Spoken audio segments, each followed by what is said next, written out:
So tonight's topic is healing hearts, the power of forgiveness and moving forward in love. We have several panelists. We have a couple that are running a little late, but we will go ahead and get started. If everyone would go through and introduce themselves, starting off with Red Tape, please. Good evening, everybody. My name is Red Tate. I'm from Atlanta. I'm 52 years old, doing the work of the Lord. I love God and love God's people. Amen. Amen. Hi, Miss my name is Tina. I am originally from Chicago, a retired warrant officer, United States Army, ordained minister, founder of Widowhood Real Talk with Tina, which is a foundation to support the bereaved. And I enjoy spending time with people. The most important thing to me in life is spending time with my family and friends. I love that. And Doctor. I like world peace and be Miss America one day. I can't help myself. Anything's possible. Dream. Things Dream possible. big. Right. You definitely have my vote, Miss Tina. Good evening, beautiful Black people. I am Coach Dr. Sanyetta Cooper, also known as the Master Motivator. I enjoy helping kingdom citizens find their voice if they've ever felt left behind. I enjoy helping the community. I enjoy building villages and really helping people get to that place called freedom. Once you get to that place called freedom, then you can truly begin to live. I love all things family. Mom of 3 adult children, Nana of 11 and a half grandchildren. I like listening to Luther. Hey, let's go. I love how she said 11 and a half. Laugh, right? The bun in the oven, y'all. You got that, Coach D. Right. Good evening, people, and happy to 2025. I'm Derek Dickerson. I am a productive member of the human race. I'm the father of 3 amazing children. By trade, I'm an architectural consultant. I make blueprints for a living. Over here on TikTok, I'm a part of the solution to the problems that ail our community. I'm super excited to be on this panel tonight, as always, to where we bring some good nuggets of wisdom to you. And tonight we're going to do the same thing where we talk about forgiveness and how it can be utilized in your life. Happy to be here. Thank you. What's going on, guys? My name is Coach E, or Coach Emmanuel P. I am a certified discipline and confidence coach. Also working on being certified in empowerment and self-esteem. I am a published author and the founder of the Monumental Community and Monumental Podcast. My goal in life is to empower people to be their authentic self and move in their authentic nature, authentic behavior, and not allow the external sources to dictate who they are. Thank you. All right, we're gonna change it up a little bit. I'm gonna have to reach out to one of you guys. I try to let you prepare ahead of time, but we're off a little bit because everyone's not here. So we're gonna start off with Derek, and I'm gonna give you a different question. You're gonna have the same one that you had before, but it's gonna be an additional one to get us kicked off. Okay. What does forgiveness truly mean, and how can we differentiate it from condoning harmful behavior? Okay. Off the cuff, forgiveness truly means letting go of an ought or an issue or a grievance that you hold against somebody else, right? What was the second part of the question again? And how do we differentiate it from condoning harmful behavior? And you differentiate it from condone and harmful behavior because, well, in my mind, what you would do is you would speak on it. So I would find it harmful for me to hold on to something that I need to let go of because it's causing me pain, right? And then there's an opportunity there for me to let the person that I have the ought with, that I got the issue with, understand that to hold on to that or for us to let that go unaddressed is causing them some pain too, because we have some type of affection or affinity or connection with one another, right? I mean, in my mind, the people that hurt you the most are the ones that you let in, right?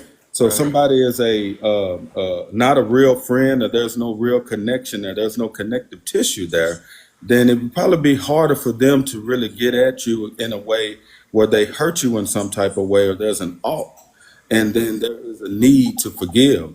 So I think the bad or ineffective behaviors are not really addressing the issue, not really dealing with the elephant in the room, right? So again, the main definition is letting go of a ought, letting go of an issue, letting go of some energy that you're dealing with, that you operating within, that has a negative a connotation associated with it because of something that you've gone through, whether that's in a relationship, whether that's in a partnership, any of the ships that we enter into. This is when that can happen because again, you are letting somebody in. Allowed somebody to get close enough to you to where something that happens in that exchange affects you in a negative way. And so true forgiveness is actually speaking to that, right? And then being able to let go of it, addressing it properly, and then being able to do your part to actually remove yourself from it, to let go of its tentacles, of being attached in you in a physical way, also in a mental way, in a spiritual way, in an emotional way. So on all the levels that it can hit you, the way that you can address it is by understanding that it needs to be addressed, understanding that there is a communication process that needs to be had. And then if you can actually have that, go forward to have it so that you're not holding on to it. And like I said, it'll let the other person realize that there's, for them to walk around acting as if there's nothing that has to be addressed is that's ineffective behavior right there as well. And it gives them an opportunity to understand that there's something that needs to be done on their side. But definitely, if you realize that, then you are separating yourself from the sweeping it under the rug mentality or the just looking the other way and acting like it didn't exist, which is also sweeping it under the rug, and actually doing your part. And that's really what's critical because forgiveness is about you because it's internal, right? So Right, right. you're doing your part to actually acknowledge that there's an issue here that I need to address. And if nothing else, just internally, I may have to have this conversation with myself because the other person is not ready. They're not where I'm at in the situation to really be able to come to the table of negotiation. It I was like that. impromptu. How did I do? That was listen, I think you answered that for all of us at this point because that was perfect. Thank you. Whose question was that? They owe me something. They owe me something. You owe them forgiveness. I owe them forgiveness right out the gate, don't I? I forgive you. Yeah, you owe grace and mercy as well. So yeah. So That's I good. wanted That's the only good. thing I didn't say earlier, just to lay the ground rules. The first part of the panel, which will probably be probably 2 hours almost. We won't be allowing anyone up. We'll just be going through the questions. And once we finish with that part, or get close to finishing that part, if it gets kind of long, then we'll allow people in the audience to participate. It is a set panel, so there's only two other people that will be coming up before that time of everyone being able to come up and ask questions. So, Okay. all right. Next question is for Ms. Tina. Why is why is self forgiveness often harder than forgiving others, and how can we practice it effectively? I think everything involving us is harder when self care, putting ourselves first, anything that relates to that concept seems to be a struggle for us as humanity. And for people that have the Christian faith, I think there's so much a part where we're in servitude that we forget that we can't love our neighbor like we love ourselves if we don't love ourselves first. And it's interesting, it's in the word like that, it talks about love your neighbor as you love yourself. Then that means, what am I doing with me? And I can not pour out to somebody else out of an empty vessel. So if I'm constantly forgiving everybody else, doing all these other things, but I have these things within inside of me that I need to forgive myself with first, everything else is a fraud just about. Because if I'm not able to look in the mirror and go, I forgive you when you said you made a promise to yourself that you were going to do XYZ and you never did it, but you put yourself on the back burner and did this for everybody else. I think also there's something enticing about showing up and doing things for other people, but the work we have to do privately for ourselves, that is not seen by society. That is work that we do privately, internally, that self work where you're taking time to be still, you're taking time to read a book, to exercise, to do the things that are life giving to your own soul, where you're choosing to drink water over soda. All those things are not exciting. But if we don't do those things, we don't have the ability to pour into other people. And no one gives us a cheerleader about, oh, you need to take care of yourself. But when we're doing things outwardly, people see those things and those can be more encouraging. The second part of the question, could you read that again, please? Yeah, give me one moment. Yes, ma'am. How can we practice it effectively? I think the first place is to start with that I need to do better for myself. I find benefit in journaling. I find benefit in vision boards, a vision notebook, a vision 3x5 card, a vision note on your phone, reminding myself that when I have 5 minutes, instead of scrolling on social media, I told myself I'd read this book that I wanted to read that I've been putting off. That when I have an extra 15 minutes, I'm going to go for a walk. And I'm not saying this theoretically, literally.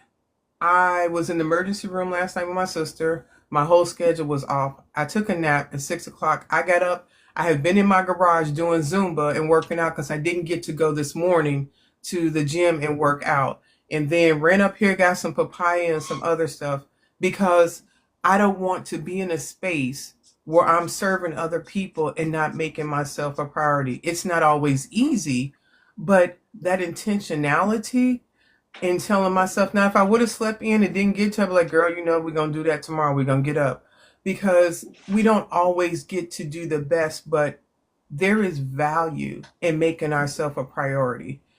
I know when people go through extreme health situations, it's an opportunity where we feel like, okay, I know what's important now, but I didn't know what was important before because the pressures of life weren't on me. But when you go through a major sickness or you go through a major life crisis, it has a way of baselining life and what is important and what's not important. And when you start realizing what is important, you start putting a priority on that. And your health and your well-being, I think Derek mentioned about carrying that unforgiveness, the stress that will put on your body, that dis-ease that will happen for that, where you start going, I gotta forgive people. It's 2025. 2 of those people have left this world. 3 of those people don't care anymore. And I'm the only one weighing myself down with this. And if I don't find a way for me to get rid of this, I will be the one weighing myself down, my body distraught, hunched over, my teeth grinding at night, and no one is going to benefit and no one's going to struggle with it but me. Thank you. Would anyone like to add to that? Yeah, I would. Go, I don't know if you remember, a few weeks back, we were talking about grief, I think, and it was a young lady that come up that had lost her auntie. And when she passed, they had an issue. Right. And it's just like what you said, Miss Tina, it was eating her alive. That she had not dealt with that while her auntie was still on this side.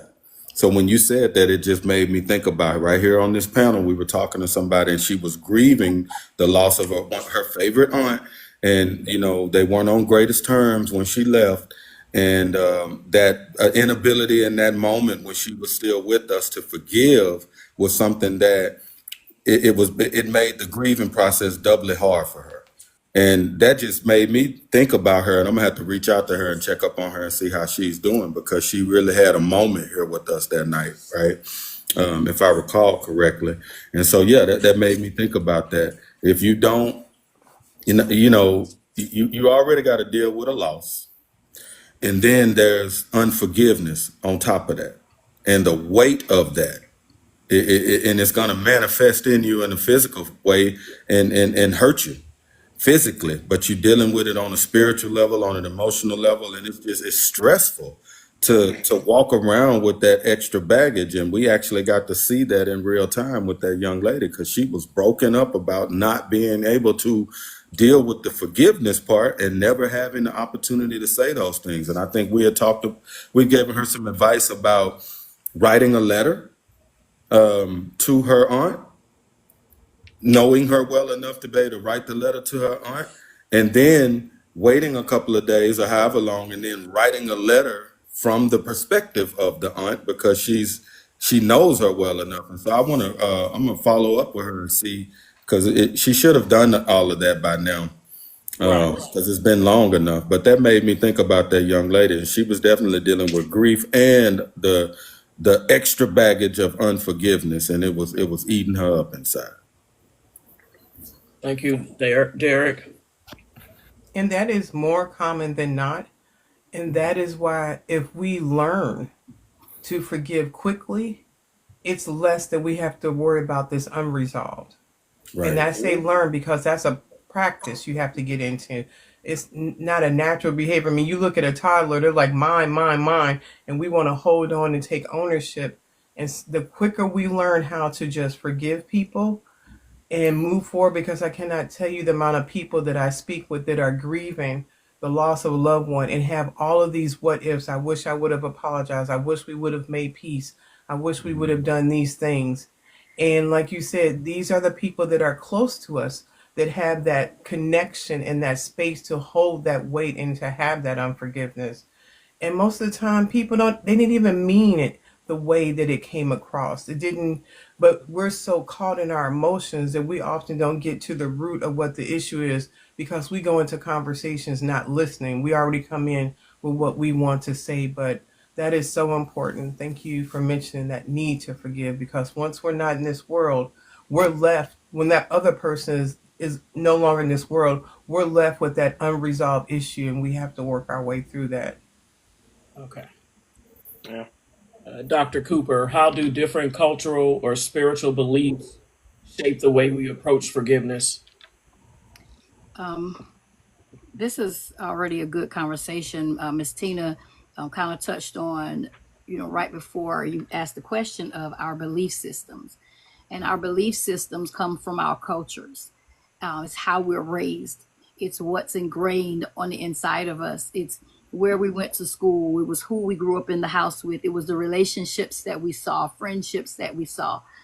Children mimic what it is that they see. And I often say hurting children become hurting adults. And so if you're not taught how to forgive and how to heal, as a child, we grow up with these feelings and emotions that go unresolved, and then we come into other friendships, kinships, relationships, and it spills over because culturally nobody ever said I apologize. Nobody ever taught us that it was okay to not be okay. And so we get into the world of young adulthood, that it gets even worse when you become a young adult, and then feelings and hormones and emotions and all of this is a part of our culture. And then when we spill over into the religious side, you go to church, and depending on what church that you're in, what type of religious background that you have, all of these things shape and mold us into who we are when we come into contact with somebody else that was not brought up like us. And so here we are trying to shape friendships and relationships when we really don't understand the empathy side, or that side of they may not see it the way that I see it. And that thing that I'm offended about, they really weren't even trying to offend me, and oftentimes our offense comes from somewhere else. Our offense is not really the person that said something or did something. The offense comes from something that's already on the inside of us. And so culturally, when we don't learn how to deal with the imposter syndrome, when we don't get the inner healing, where we don't go back and deal with those things that cause us to be stuck and stagnant and mad at the world half the time, and the world ain't even thinking about us. And we don't ever learn how to deal with these emotions that keep us on a roller coaster and get to a place of peace. A place of peace that when you learn how to be by yourself, that it doesn't take another human to make you happy. You have to learn how to just navigate life and realize that there may be some parts of me that are real jacked up because of culture and religion and what I was taught and what I saw mama and them do and what I saw grandma and them do. And then when you get that healing for yourself, you deal with that blame, that shame, that guilt and regret, those things that cause us to deal with unforgiveness. But when you learn that, guess what? It's my job to make me happy. It's my job how I feel every day. If I get up in the morning and I say I'm commanding my morning at 5 a.m. and by 7 o'clock I get a phone call and I'm all jacked up, that's my fault. It's not my sister's fault because she called me with 25 problems and then asked to borrow some money. No, that's my fault because I didn't give my sister those boundaries to say, not today, sis. I'm not doing this. And so we forgive when we really learn how to deal with our own stuff. And then it gets a lot easier. It gets a lot easier. We got to go back and pull up some of the things that was put down on the inside of us because we have stinking thinking because of the way we were taught oftentimes. And that's our culture and oftentimes religion. Absolutely. All right. The next one is we're back to you again, Derek. Is it possible to forgive someone without restoring the relationship? And when might that be the best choice? These are great questions, by the way. I got to tell you. And when I was, I got an answer in my heart to that question, but I went and did a little bit of research. And when I went and did the research, man, I had to try to condense that thing, right? Is it possible for someone? Is it possible to give someone without restoring the relationship? Absolutely. And oftentimes, that's what you have to do because it's been mentioned here. The faster that you can get into the forgiveness mode of thinking, the better off you're going to be. And it's like I was saying from the other question, that was G's, by the way. I got you, G. The other person may not be ready for that process. And so what you going to do? Sit there and just wait on them? That's going to hurt you more. And so if you don't like dealing with stuff and struggling with stuff and carrying it around like a ball and chain and just being weighted down, the quicker that you're able to just throw your hands up and say, I release myself from this, the better off you're going to be, right? And so if you are not able to reconcile with the person because they're not ready, then you have to be willing to go ahead and start that process. And again, it's internal. It's definitely internal. And so there's a breakdown between forgiveness and reconciliation. And forgiveness is an internal process where you let go of the resentment and the anger or the desire for revenge against someone who has wronged you, right? It is primarily for you on an emotional level. It is for your emotional well-being. And it's not there's no requirement that the other person be involved. They don't even have to be aware, right? But then when you look at reconciliation involves the restoration of trust and the relationship. It requires mutual effort. That other person has to be willing to come to the seat at the table, right? And they have to be willing to sit down and be held accountable, right? And often significant changes or adjustments need to be agreed upon and made. So if something is going on with you in person A, something is going on with you in person B, and if the requirements right there, right, for reconciliation are not present with person B, you can't wait on them.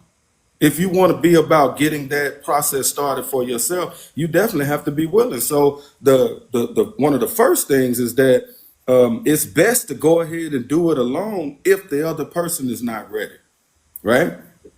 If that is an unsafe environment for you, if there's violence or the potentiality for violence, if you even go try to talk to this person that it could go left. Okay, start the forgiving process without them even knowing about it, right? If that person is toxic, in some way. If the relationship was already one that had toxicity in it, okay? In it, basically, in a nutshell, because there's bullet points that I can go on and on and on.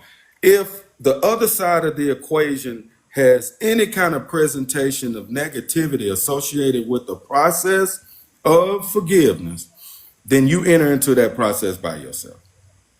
If anything, if there's any chance that there could be a hiccup or a hang up in the process of forgiving, which is primarily for you, right? Because you got to do all of that stuff that they need to do as well. You got to let go of resentment. You got to hold yourself accountable. You got to truly be willing to move on. You know, you got to speak your piece on it. But if you have to have that conversation in the mirror, have it in the mirror. And what that's going to allow you to do is to not have to deal with the other person lagging behind and really not being ready to actually deal with it, right? Right. You know, when moving on is necessary, when you just have to move on, you can't stay there. You can't stay there for another day. And I just mean mentally, emotionally, it is almost unaliving you to sit there and deal with that feeling of, oh my God, this is going on in my life, and I need to address it now. And if they over there on some next week or next year type stuff, you have to sever emotionally, mentally, and even physically so that you can move on. And when you don't see a pathway for trust to be rebuilt. So a lot of times people are sitting, try to wait it out and try to do other things beyond or off to the side of the forgiving process because they already know who they're dealing with, right? They may already be in what I call emotional bondage. You know, somebody may already have you so wound up in them that they know that if they just drag their feet, do what they always do, don't return telephone calls, leave you on red. Y'all know the list goes on and on. All the things that somebody can do that's really emotionally abusive towards you, right? And if you know that getting over that and getting on is necessary for you, and this is the type of person that you're dealing with, then yes, that process can start totally absent of them. They don't have to be aware. You don't have to wait for the perfect time for trust to be rebuilt and things of that nature. You don't have to wait to hear all of the lies that you already know they're finna tell you so that you can go ahead and let it go and, you know, figure out who you dealing with. And if you don't know, that's what you need to do. You need to understand, who is this person that has hurt me? Who are they to me? And what am I going to get out of them? And then, you know, you can try, but if you throw it out there and they're not on the receiving end of it, you got to back up so that you can go do you and make sure you at peace. Because at the end of the day, like I've said before, and it's been said, it's really internal. And it's really for you. If the other person is right here mentally where you are, they will benefit from the forgiving process as well. But if they're not, then you have to start that process by yourself. And you may have to accept that you're not in a position to get all of those other things. You may not be able to have the conversation and get closure. You may not be able to have the conversation and say how your trust was broken right here, and how you feel betrayed, and that person give you verbally what it is, and in action what it is that you need to see so that you can be repaired in that manner. You may not get any of that. So sitting up waiting on that from somebody that is showing you the opposite is going to prolong your process. So if nothing on the other side of the equation is conducive for the healing process to commence so that the forgiving process can be underway, then you have to start it off by yourself. Point blank period. You can't wait on people to forgive them. You have to do it for yourself. And I have to do that a lot. I've had to do that a lot in my life, and I'm better off for it as I'm talking. And I just remember back when, man, the soon as I let go of that, I felt so much better. It was almost like getting some tussin. You know, everything was tussin back in the day. That was my tussin. The sooner I let go of whatever that was and just did a woosah, just did a walk in the park And I remember that's one of the reasons why I like walking so much right now. I used to just walk away. I used to get called a runner, but you want to know something? I was running into my destiny. I was running into my forgiving mentality and attitude. And no matter what I go through, I'm gonna shake it off of me like water off the back of a duck. Okay? I'm not finna sit there too long. You might get me for a minute because I'm human. But when I say, you know what? My life is too good to be sitting up here letting you hold me in emotional bondage. I'm gonna try to have this conversation with you. If you don't want to have it, I'm gonna go have it by myself, and I'm gonna get out of this thing. I'm gonna get out of feeling how I feel, and I'm gonna forgive you for making me feel this way, whether I get to tell you to your face or not. Thank you. I don't know if anybody else can add anything else to that. No, no. He's 2 for 2 right now. He's 2 for 2 right now. Okay, Coach E, Yes. how does holding on to resentment affect our mental health, and how can forgiveness improve it? So holding on to resentment in regards to that, um, it just opens up a lot of avenues that really doesn't serve you purpose, right? Because when you're holding on to that resentment, any person that you try to have a conversation with, if it's not what you want to hear in regards to that situation, it's gonna go left. You know what I'm saying? If it's in regards to the person that you're holding resentment towards, it's always gonna be a fight. It's never gonna be a conversation. It's always gonna be a constant fight. It's always gonna be a constant battle. It's always gonna be, it's gonna be that me mentality because you're holding so much resentment in regards to that, right? And it just becomes a situation where you're just not hearing anything that's coming your way. No accountability, no understanding of, you allowing certain things to fester into your life and staying there without realizing that, it's been there. You've been ignorant to it. Like, you know what I'm saying? You've been ignorant to it, but you keep allowing it to happen. You keep allowing it to stay. You keep allowing it to be a part of your life, but you're not realizing that you also have a play a part in it, right?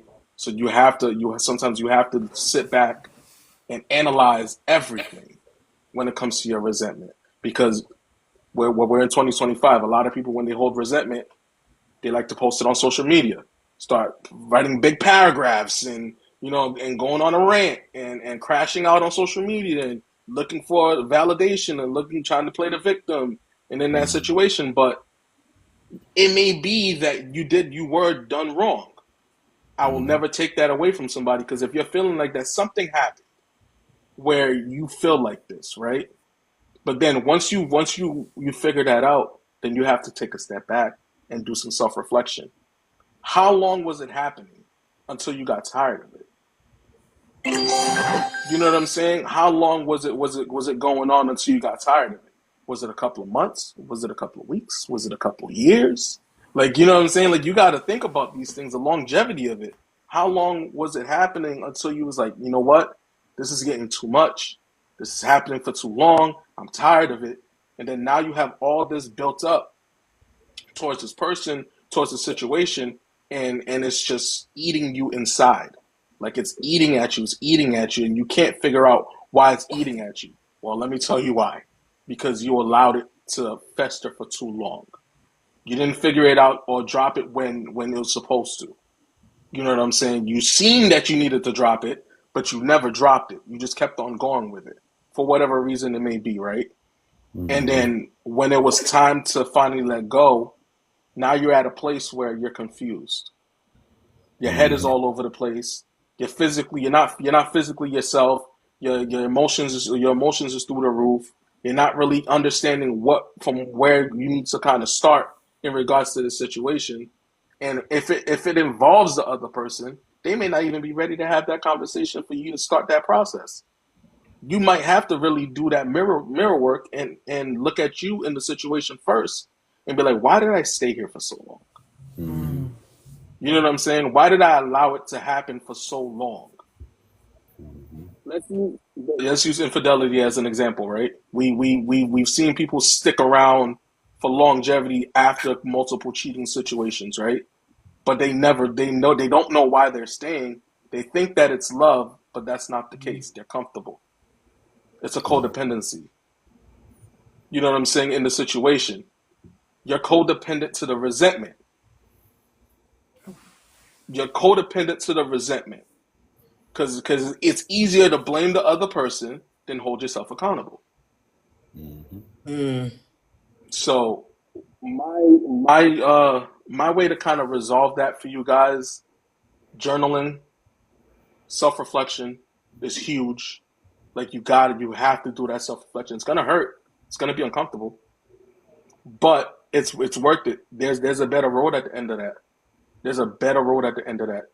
You're gonna feel more confident in yourself. You're gonna be more confident in your decisions. Your level of trust is not gonna be all over the place.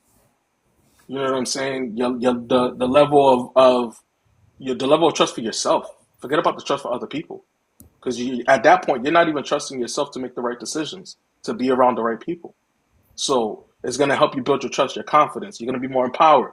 You're going to feel more disciplined in understanding the things that you dealt with, so that way you no longer run into these things again. You know what I'm saying? It's so many avenues in regards to that. And when it's affecting your mental health, you have to take that serious. You have to take that serious. Because the one thing that we have a tendency to do, and I know of for people that's done the work and that's doing the work, they know what it feels like to bleed on other people.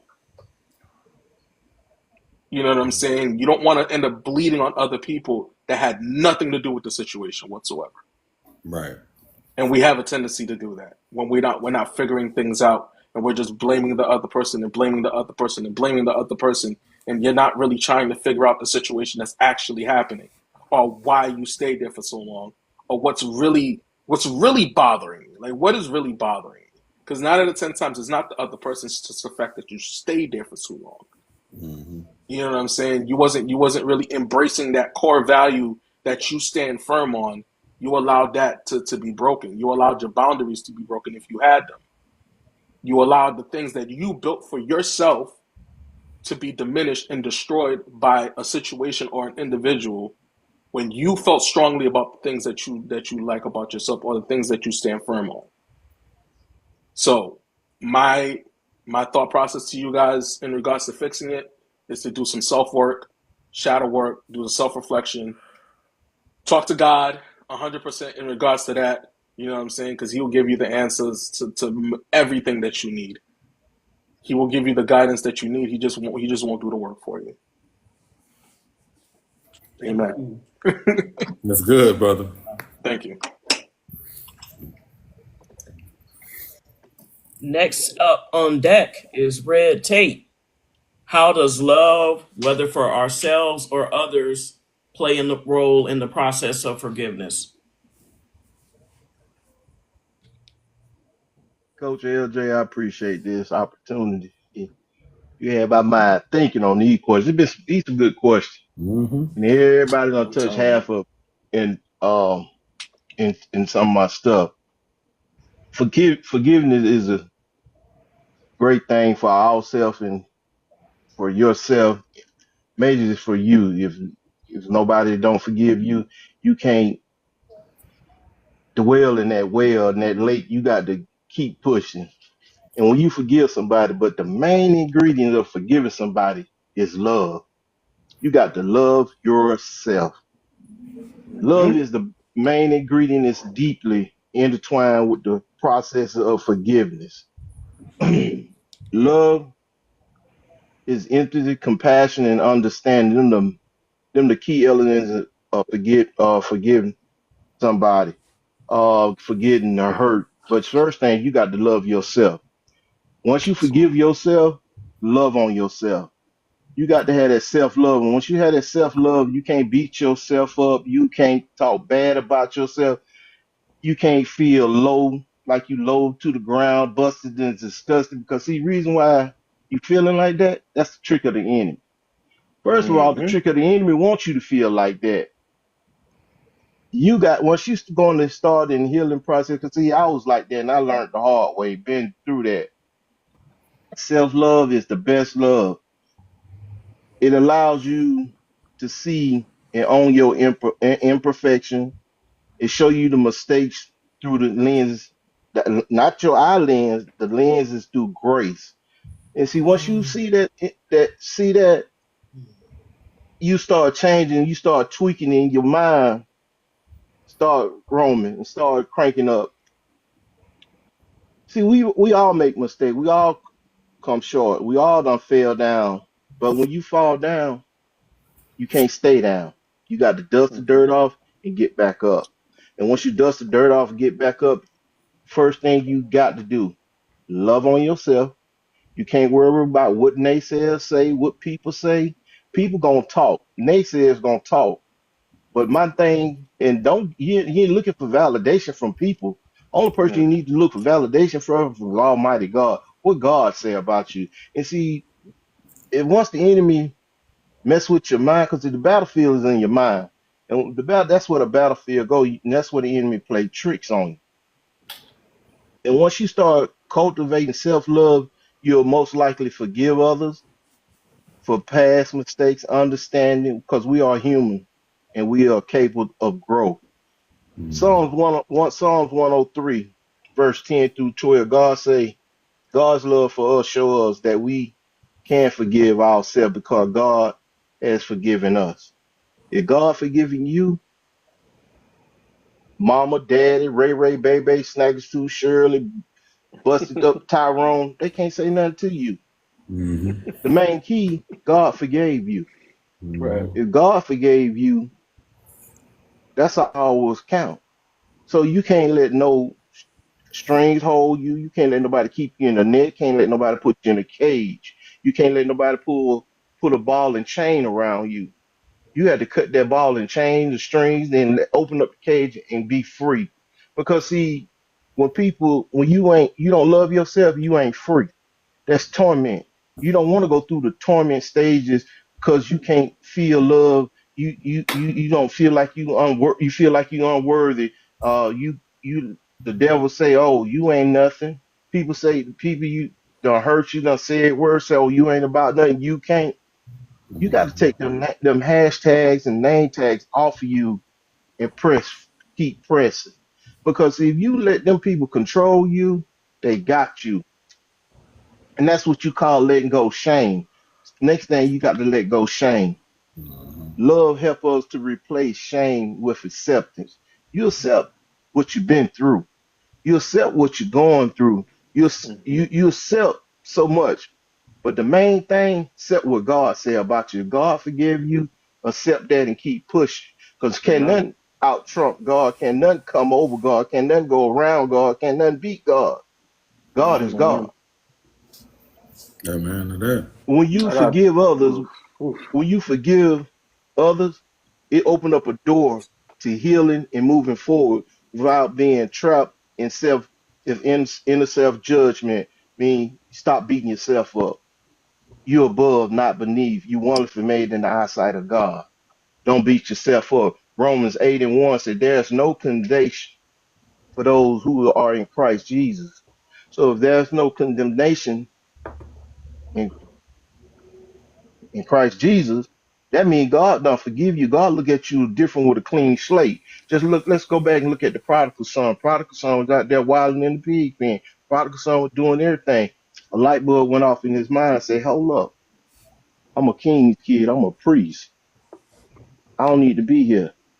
So if he would have kept on listening to what people saying out there about him, he'd still be in the pig slop. But he didn't care about that. He went back home, stinking, raggedy clothes, dirty clothes. Took a bath, cleaned up, put that royal robe on. My That's royal right. robe don't come from men or women. My royal robe comes from God. I listen to what God got to say. Amen. Next thing, love for others. Still got to show love. Empathy and understanding. Ephesians 4:32 say, be kind and compassion to one another, forgiving each other just as Christ forgave you. Love help us to extend the same compassion to others that God give us. You got to love on them, even though they hurt you. You still got to love on them. You don't want you don't want your blessing blocked because you ain't loving on them. You forgive them. You still love on them. You pray for them. The Bible says, "Vengeance is mine; I will repay." So you let God. repay that vengeance. You don't have to come up with no, oh, what I need to do. You don't need that channel that negative energy to somewhere else and turn it into a positive. And once you turn it positive and you start walking upright and thinking in positive, love gonna wrap his arm around you. Love gonna take you to another level you ain't never been before. Love gonna tell you, say, look, baby, look, young man, life is beautiful, life is lovely, life is like a sunflower. Life, you got peace, and life is give you grace. You're gonna have your ups and downs. Can't stay there. You got to keep pushing. See, we got to go to another level where God wants us. We all got purpose. We all got different purpose. We all got different type of anointing in our life. Once we get together and you show me something, my anointing hook up with your anointing, it's coming to our purpose, and we edifying the kingdom of God. So you got to go head on. Compassion over resentment. 1 Peter 4:8. Above all, love each other deeply because love conquers a multitude of sin. So you got to love no matter what they did. That's right. We're not going to justify what they did. We ain't going to say what you've been through was a justified. No, because what you get, you got the scars, the bruises, the marks, the welt pains on you. You forgive them, but you ain't gonna forget what they done. But you got to be forgiven. You got to forgive them. You got to love yourself, cause see, love, when she's showing love, and they gonna be thinking like, how did she make it? How he making it? Because I forgave you. I love on myself. I'm loving myself, so I'm loving on you. So they give me the strength. Love give you strength to pray for your enemy. Love give you strength. Somebody that be wronged you. Love gonna show you compassion. Love taking you to another level. And love gonna show you. I'm not looking at you in a different way. I'm looking at you through the lenses of grace, the grace and mercy that God gave me. So I can't justify what you did to me. I know it was wrong. I'm not accepting that, but I'm gonna do what God say. Love you, forgive you, love on, because I still want my blessings. I still want to get down the road where God got me going. I can't be back pedal. I can't be stopped. I can't be bogged down, way down with sin. I can't be bogged down with the weight. See, if you don't forgive nobody and love on people, that's stress. That's a lot of baggage on your back. That mess with your health. It'll mess with your mental. I know because I've been there. I've done that. Once you forgive that person, love also can help you rebuild relationship. Love can turn the relationship back around and rebuild it.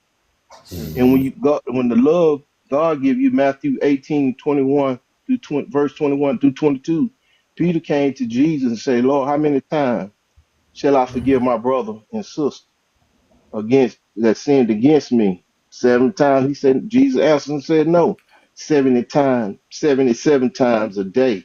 So if you got to forgive a person 77 times a day that did something to you, whew, wow, that's my way. You every day, each person 77 times, you forget that person.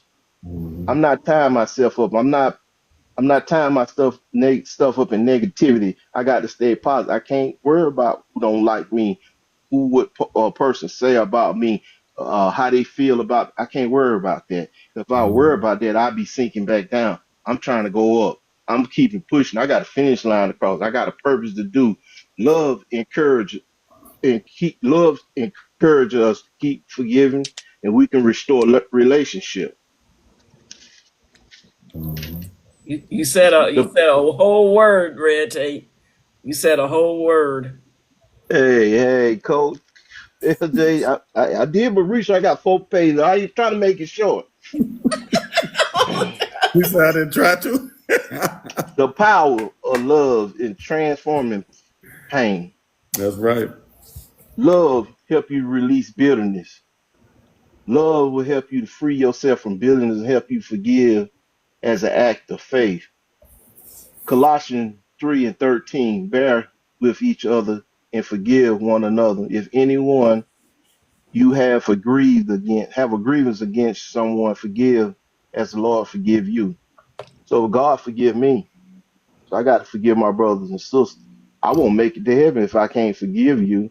I can't make it to heaven if I don't love you. So why?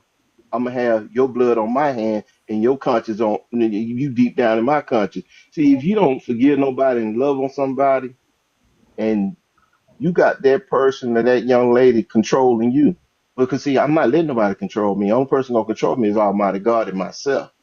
If Amen. you worry about what this person this and this person make you frustrated, as this person come around you, you get frustrated, slamming books, throwing stuff down. You just like a puppet to them. They controlling you. You just got the puppet.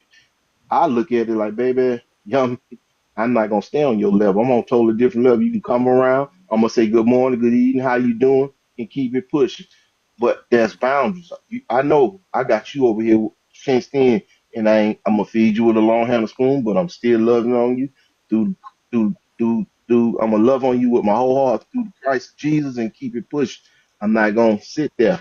Love also create a space for you to grow. Once you forgive that person, cause see, release that bitterness, the shame, love create a space for you to grow. Second Corinthians 5:17 said, therefore, if any man be in Christ, he a new creature. Old things are passed away. That was your old. Now you're getting ready to walk into your new. Things happen for a reason. We don't know it. God know it. But when you go through something, have you learned your lesson? Have you taken notes? Can you go back and remember what went on? Can you do the replays? That was a learning process in the midst of all that. You have to learn, but you got to remember, take notes, remember, say, let me do this. And once you do that, and forgiveness is rooted in love, period. It allows both the forgiver and the forgiver to grow and renew. Once you that, love also is the foundation of forgiveness. First Corinthians 13:4 and 5. Love is patient. Love is kind. Love don't envy. Love don't boast. Love is not proud. Love do not dishonor others. It's not seeking self-seeking image. It's not easy argued. It keeps no records of wrongdoing. Love is a powerful thing. So if I'm in love with you and I got to be right and I got to love you, I'm not gonna hold no records. I'm not gonna envy you.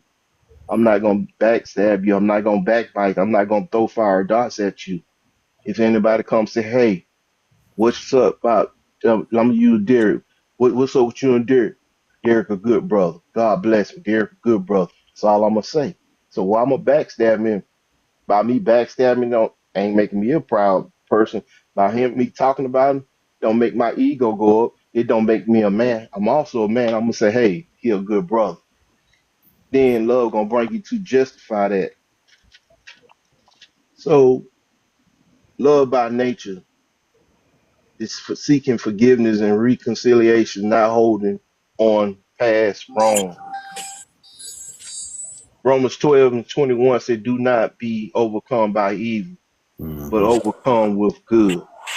Love empowers us to break the cycle of hurt and overcome it with goodness and forgiveness. Love demonstrate and leads to forgiveness and help us to let go hurt, extend grace to others, and move forward in peace. God bless you. Amen. That's what's up, bro. That's what's up. Man, look, I was waiting and listening because when I read that, I thought about the cross. And I just knew you was gonna hit up Luke 23. You know, Jesus said when after everything that he went through, when he was on that cross, you know, one of the seven last sayings was a prayer on our behalf. Well, for them that actually did the heavy lifting of unaliving him, but then for us in the future that will reject him. He said, forgive them for they know not what they Don't do. know me. Out of his mouth, you know what I'm saying? And look at what that gives us an example of. On the cross, look at what the Savior actually did on our behalf. He prayed for us in spite of what he had been through. And just think about what he had been through, and he still had enough wherewithal to stop and allow compassion and everything else that you just highlighted in all of those scriptures to well up in his spirit, and he was able to forgive and ask for forgiveness. Because in order for you to ask God to forgive somebody else, you have to have forgiven them yourself by default, in my mind. And then the other scripture was John 15. There's no greater love than to lay down your life for a friend, which is what he did. You know what I'm saying? So if we actually going to apply scriptures to it, you look at the real example of what forgiveness is and how love is applied to that, and it's in the Savior. And why he did what he did, and then how he did what he did, and then what he had to say about it in the moment, which is, I'm going to forgive. And that's why it's so important. That's why that's highlighted there for us, y'all. It's not something to take lightly. It's not something that we can think, oh, well, I can do it tomorrow. You do have a choice because you got free will, but just think about it. Have you gone through anything remotely close to what the Savior went through? Have you read those Gospels and saw the account of what he went through? Has anybody done you wrong like that? If they haven't, look at that and see that as the example of why forgiveness is in the earth, why forgiveness is a concept, why it's a good biblical tenet that you can use as foundation to stand upon. Because if nobody has ever, all of your little stuff, and I'm calling it little because it wasn't that. So if all of your little stuff pales in comparison to actually being unalive for mankind, then why is it so hard for you to forgive? And then when all of that happened, and then forgiveness packed in the middle of them 7 last sayings was highlighted for us, it should be so that we can actually say, man, come on, man. If I'm a believer, this is for those that believe. For those that struggling with belief, we got some more work to do with y'all. But those that are already card-carrying members of the body, what's your problem? Why can't you forgive? Why are you struggling with it? And it's everything that Tay said. When the true forgiveness needs to come your way from the Most High, you're gonna expect and want Him to do that. So why are you struggling? If that is you, ma'am, sir, why are you struggling with forgiveness of any sort when you got the ultimate example right there from the one that you believe in, the one that you believe unalive for your sins, the one that saves you, right? The one that redeems you, right? So if that example is out there and you know that's the expectation that you have from God, why are you struggling with forgiving somebody else for whatever it is that they did to you? Well, man, I'm happy that you gave me that sermon right there. I appreciate that. But I was looking for Calvary. I was like, he gonna hit it. I know he gonna close with Calvary. But to your question, Derek, I got another it goes part to now, something. Derek. Say it again. I got another part, Derek. I can't. That's just breaking the ice, but I got This just the another icebreaker. point. Miss Tina, what were you gonna say? To Derek's question, it kind of goes to something that you asked Dr. Cooper. He was saying, why don't we forgive? If we've been brought up in households, we hear what the Bible says, but we see this every day. We see people being mad. We see people holding grudges. We see people in church saying one thing, and then as soon as they get to the car, exhibiting other different things. The idea of those words seem very lawfully over there, unless we're in a real place where we're seeing examples of that on a regular basis. Because we see parents that are getting divorced, and the child, they don't know what they're talking about, but they're talking bad about this other spouse. And then they're dropping this child off to be with them and hang out with them, and they're talking negative about them, who they've remarried to, everything else that's going on. And then this person hears about forgiveness is something you're supposed to do, but they're never seeing an example of that and how that works out in the tough situations of life. And we can talk about it right here, but that idea of what we're seeing every day is a much different playback than what is often just being talked about. Right. And that holds a higher weight because that is what's programmed into the mind every day, and what they're seeing and what that looks like. And that breaking out and resistance, saying, I know I saw that happening all the time, but the pattern and the consequences of that behavior, I want something different.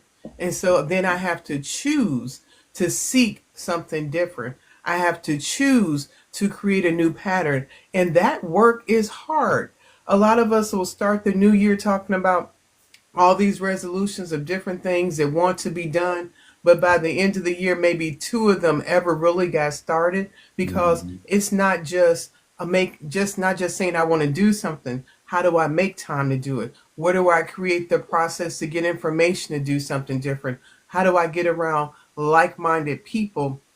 They're going to hold me accountable when I fall down from that action plan to create a different pattern than what's being done is the other side of that. Because I guarantee you there are people in this on the panel and in the chat, and they're thinking about two or three people that they need to forgive or what that needs to look like. And it's like, oh, they ain't bothered me this much. I'll be okay with that. But there's a part of them that still is bound by that. But they're like, well, I've forgiven 12 other people. Them two just gonna have to take that work because it don't matter. But that how do we? Because there's always that little bit that's still hanging in there that requires us to do that intentional work to be able to be in a different space. Yeah, that's Agreed, good. 100%. I know. In regards to that, that falls under the whole external source, the external thought process that you're gaining, because it's things that you're seeing that you thought was real, but it's really not. Like you said, going to church and hearing the word, and then they go home and they're not abiding by what the word is saying.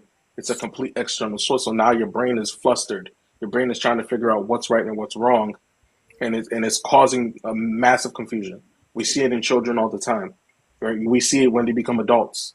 Like their view of the world is different based off the things that they experienced in their childhood, and they never was able to reprogram their brain into just learning things on their own, right? Because they still have that training and that thought process of what mom and dad taught us, and or what we seen auntie do, or we seen uncle do, or cousin and brother, and they get confused with that external source. They're not able to find their authentic self and be authentic in their thought process and the way that they operate. It gets a little tricky. It gets a little tricky because when we become adults, it becomes very difficult to reprogram your brain. Right. The process becomes very difficult. That's why we speak of finding the right mentor, educator, or coach or therapist to help you, gather that process or start that process at least, so that way you can really work on that trauma, that trigger, because that's exactly what it becomes. It becomes a trauma and trigger because you can't figure it out. Because you can't, no matter how hard you try, you can't figure out where it stems from or why it's happening. But we all know it's happening from childhood. It always stems from that most of the time. We don't want to realize it or admit it, but that's really where it is. Because if you hear, let's say if you hear a certain phrase, for example, Derek, you heard a certain phrase, it was always something that bothered you, and then you hear it in your adult life, but you never figured out where it came from in your Right. in your you know what I'm saying, in your childhood. But you hear people saying it all the time, and it bothers you because that phrase just for some reason it just triggers you. It's kind of like the same thing. It's kind of like that type of process. So yeah, I mean it's a lot. The It's a other lot. side of that also is someone that has been SA'd, someone that has Yes. been brought up in an abusive relationship, someone that has been literally beaten upon. That work of that is not just a turnkey situation It's where not. they are literally waking up in trauma, in sweat, in difficulty from the idea of what this person has done to them, abused them. And there are tons of situations where someone has taken their child's life, or someone has done something, and you see tons of situations where people have chosen to forgive. And at the same time, there are situations where people have not figured out how to do that, that they struggle in that place of that pain, of that hurt, where they have been wronged, and rightfully so, that how they've been treated and what they're struggling with. but there is a capacity to be able to forgive, but that work is not light. And it requires an action plan. It requires getting up every day and choosing that. And yes, we can pray and we can wake up, and the Holy Spirit has given us that ability to forgive and walk in forgiveness. But it's a choice, because in the back of your mind, it's sitting there just scratching, tapping, trying to get in, and to be able to say, I choose to believe the whole word of God. I choose to stand on every promise of this. I choose to put on a helmet, embrace myself. I choose to put on the breastplate and do that. Because if not, I will slip back into that place where that hurt will hold me stronger than what I've learned to walk in that forgiveness. And I just want to say that as we're having this conversation, there are people in the chat, and maybe some of us, that have experienced real abuse, real hurt, real struggle, and they're needing every verse that Red Tape spoke about, because after this, what's going to happen? Sure enough, oh my goodness, thank you. What has happened after this? It's going to be on the mind where they go, well, you know, they said such and such. They're going to be like, can she replay those verses? Can she replay that? Because I know what y'all said was good, but I'm going to need that word of God to be able to hold on, to be that strong footing when the voices start trying to creep back in on me and that hold tries to recapture me. Because forgiveness seems so easy, but dang on it, it's so hard sometimes. It takes everything you have, that you are out there with that ugly crying, screaming, and trying to get it right because you are tired of this thing holding you that you have to release for yourself. So I just thank you for sharing each one of those verses, because that is going to be the strength for somebody else that's going to leave this conversation, if they at least got one of those verses, to be able to hold on to something that the word of God will not return void. Those promises are true, and they can hold on to that for strength. Let me add something real quick. Um, I'm sure Go does a great job of chopping it up and putting highlights out there. But just Google, or if you got Chat GPT, ask Chat GPT, what does Scripture say about the word forgiveness? It's going to give you every verse, every single verse in Scripture that has any kind of component associated with forgiveness in it. You take that coupled with these highlights that you get off of this app, and then right then and there is meat for you to go and eat off of, right? Right? Now the ball is in your court to actually be able to fine tune your ability to be able to pull on the scripture, you know, for yourself, right? Because I believe we have to be willing participants in whatever it is that we want to overcome, right? And that's a good way to do that. Google it and ask specifics. If you got I love Chat GPT because you can ask it a question like it's a good friend of yours, and it's the smartest friend you ever had because it answers your question. Listen, I'm trying to tell you. I'm telling you. Become your I want to know all about forgiveness. I want to go on a fact-finding expedition about forgiveness, and I need you to be exhausted.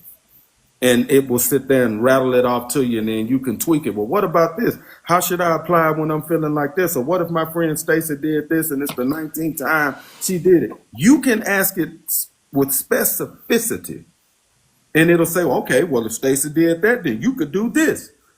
And it'll help you. And it'll just be your at your own pace. Kind of like your mentor. Yeah. And if that way, if you don't have a physical mentor, somebody that can physically sit you down and walk you through it, then you can get on that path to discovery for yourself. But that's definitely one way. And I use that tool to ask all kinds of questions from a myriad of different topics, right?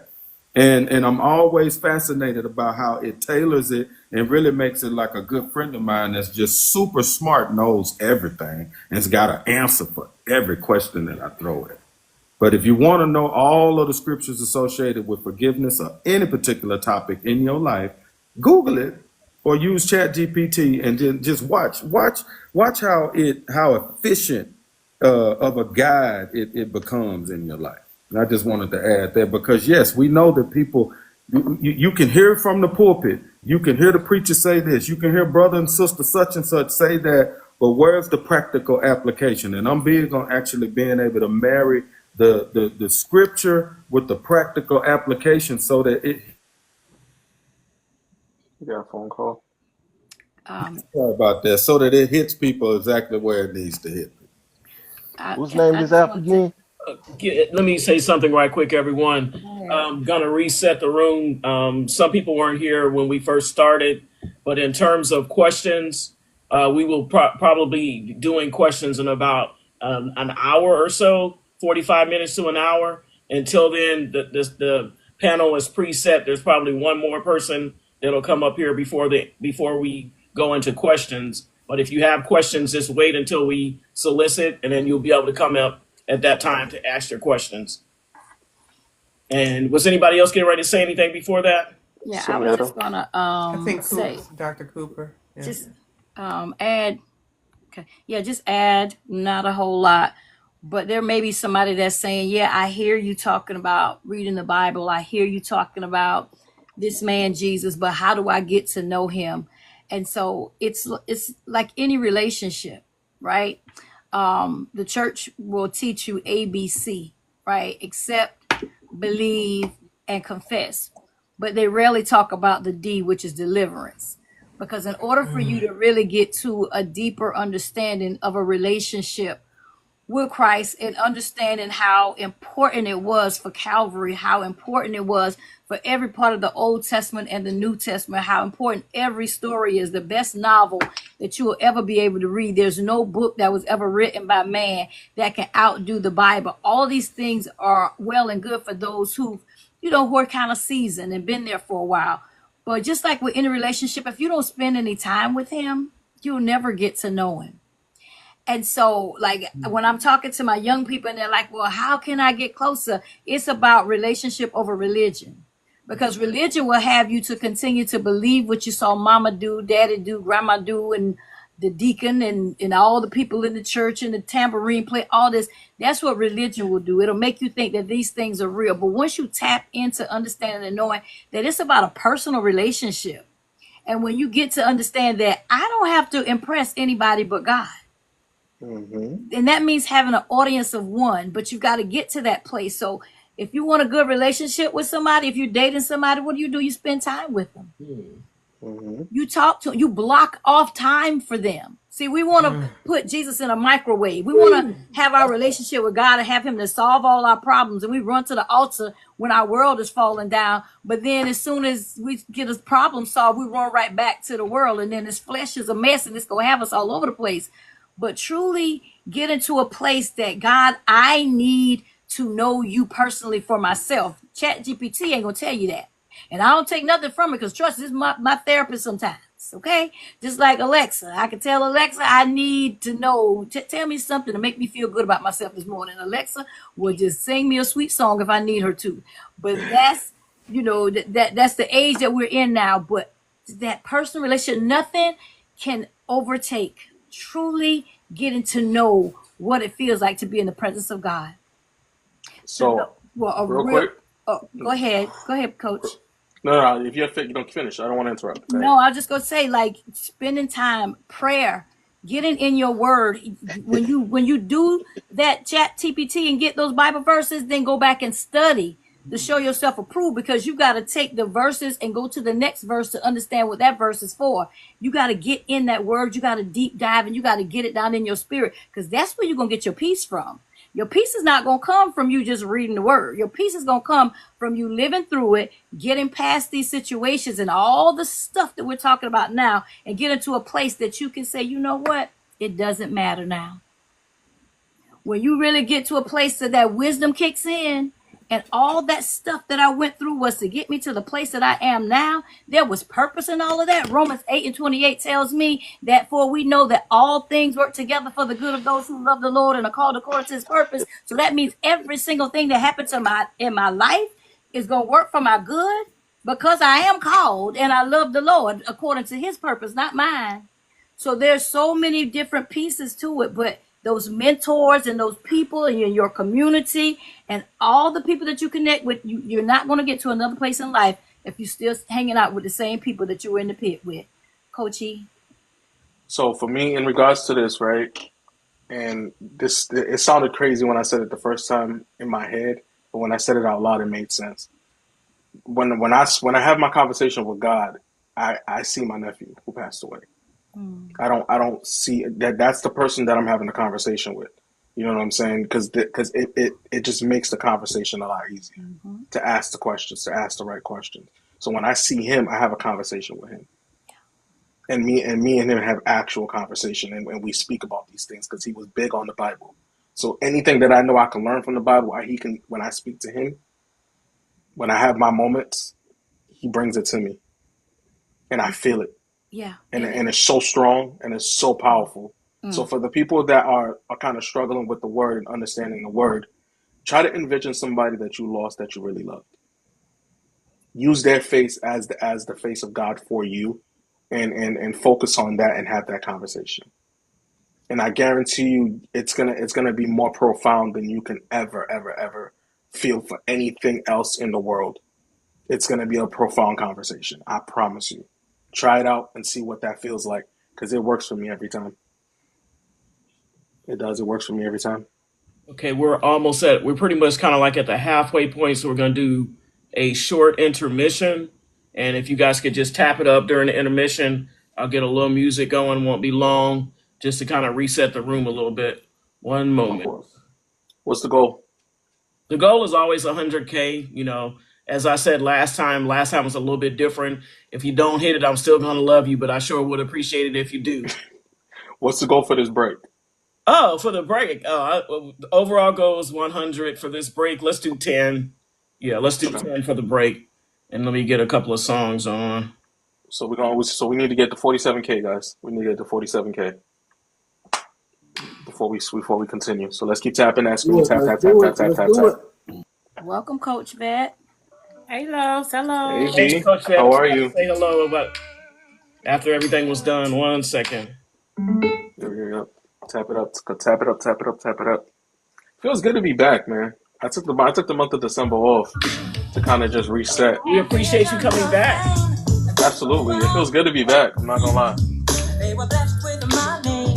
Definitely feels good to be back. And I saw what's to see. But the world is full of pain. And my dreams, they left me. And then I got stronger. And tired of the pain. That's when I picked up the pieces. And I regained my name. And I fought hard, y'all, to calm out my place. And right now, you look at me. And it don't seem tempting. Your dreams ain't easy. Just stick by your place. Go from boy to man. You gotta act like a man. That numbers is flying. It's hard to You guys are tapping. Hey, Coach Vet. Tapping. Have a great night. Blessings.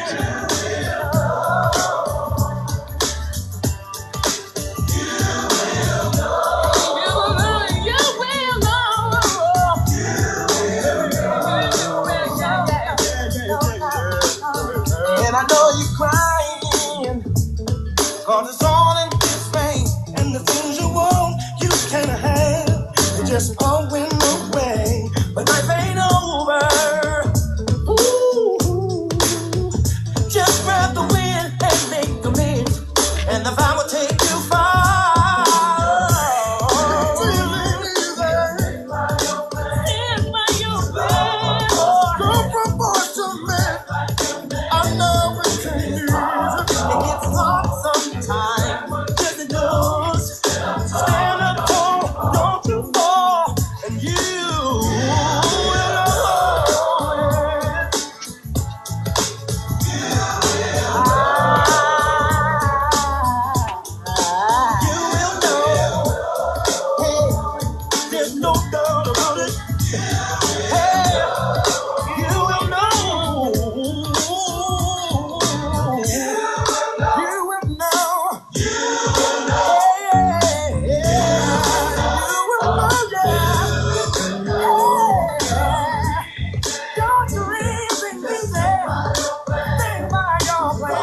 Where you got it, I'm the hottest around there. Knowing when they see you rolling them polars around there. With the top down, feeling the sounds quaking and vibrating your thighs. Riding harder than guys with the chrome wheels at the bottom, white leather inside. When the lanes be spitting at you, tell them don't even try. Michelle and kick it with Kelly, you holler at me. You gotta be G's, you ain't out of your league. We like them boys that be in them legs leaning, open them out the grill gleaming, in your paint, keep that whip cleaning. They always be talking that country slang. We like beat that beat in the back beating. I see so low from the chiefin'. I love how he keep my body screaming. A rude boy that's good to me with street credibility. If his status ain't hood, I ain't checking for him. Better be street if you're looking at me. I need a soldier and it's scared to stand up for me. Known to carry big things if you know what I mean. If his status ain't hood, I ain't checking for him. Better be street if you're looking at me. I need a soldier and it's scared to stand up for me. Gotta know to get dough and he better be street. We like them boys up Okay, top from the we at 47K. Thank you guys for getting there so quickly. Didn't even make it through 2 songs, so I appreciate that. No, they were flying with them taps. I ain't telling you, they were flying. Welcome in again, Coach Vet. We're gonna swing over to you in 1 second.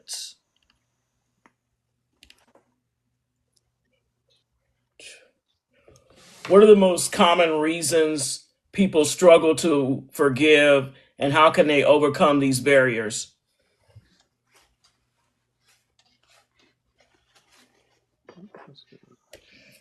So, there could be many reasons that they struggle to forgive. One of the things is being angry with themselves because they allowed something to happen, whether they didn't have control of it or they stayed too long or dealt with something too long, and that outcome was not what they were wanting. So whether it was a person that got over on them, walked out of their lives, even said something to them that was hurtful, they didn't see it coming. And so it's really hard for them to forgive because a lot of times they can't forgive themselves for allowing somebody or something like that to happen. So it's really, it starts with you, with forgiveness. And then it goes to the other people. And it's not for them, it's for you. Because once you release it off of your heart, it's on them whether or not they take it. But the struggle is you have to overcome being angry at yourself. We have to forgive ourselves first before we can forgive anybody. Okay. Would anybody like to add to that?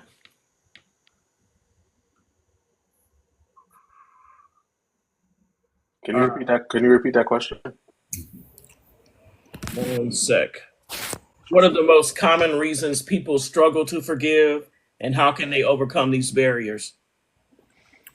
So another thing that people, in regards to that,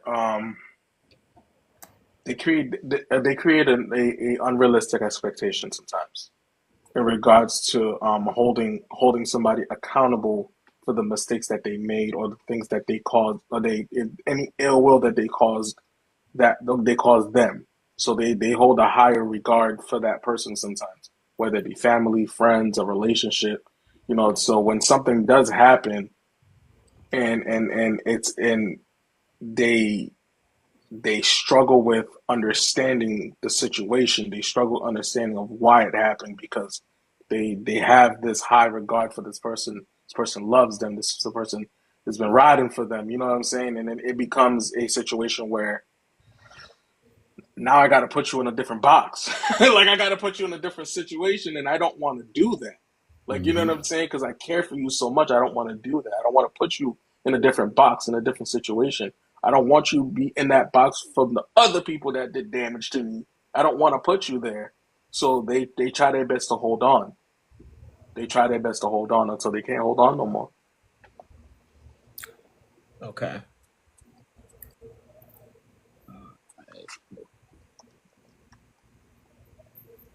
Next up, we have Dr. Cooper.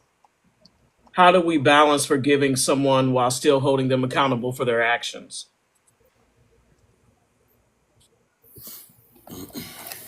Yeah, that accountability piece.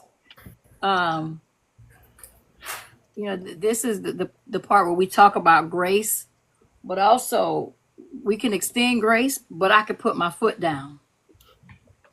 I can be forgiven, but I'm going to let you know how I feel and how it made me feel.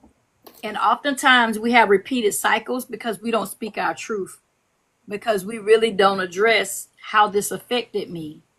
And then people think that they can continue to come back. And I remember saying in a relationship, your I'm sorry card has been rejected.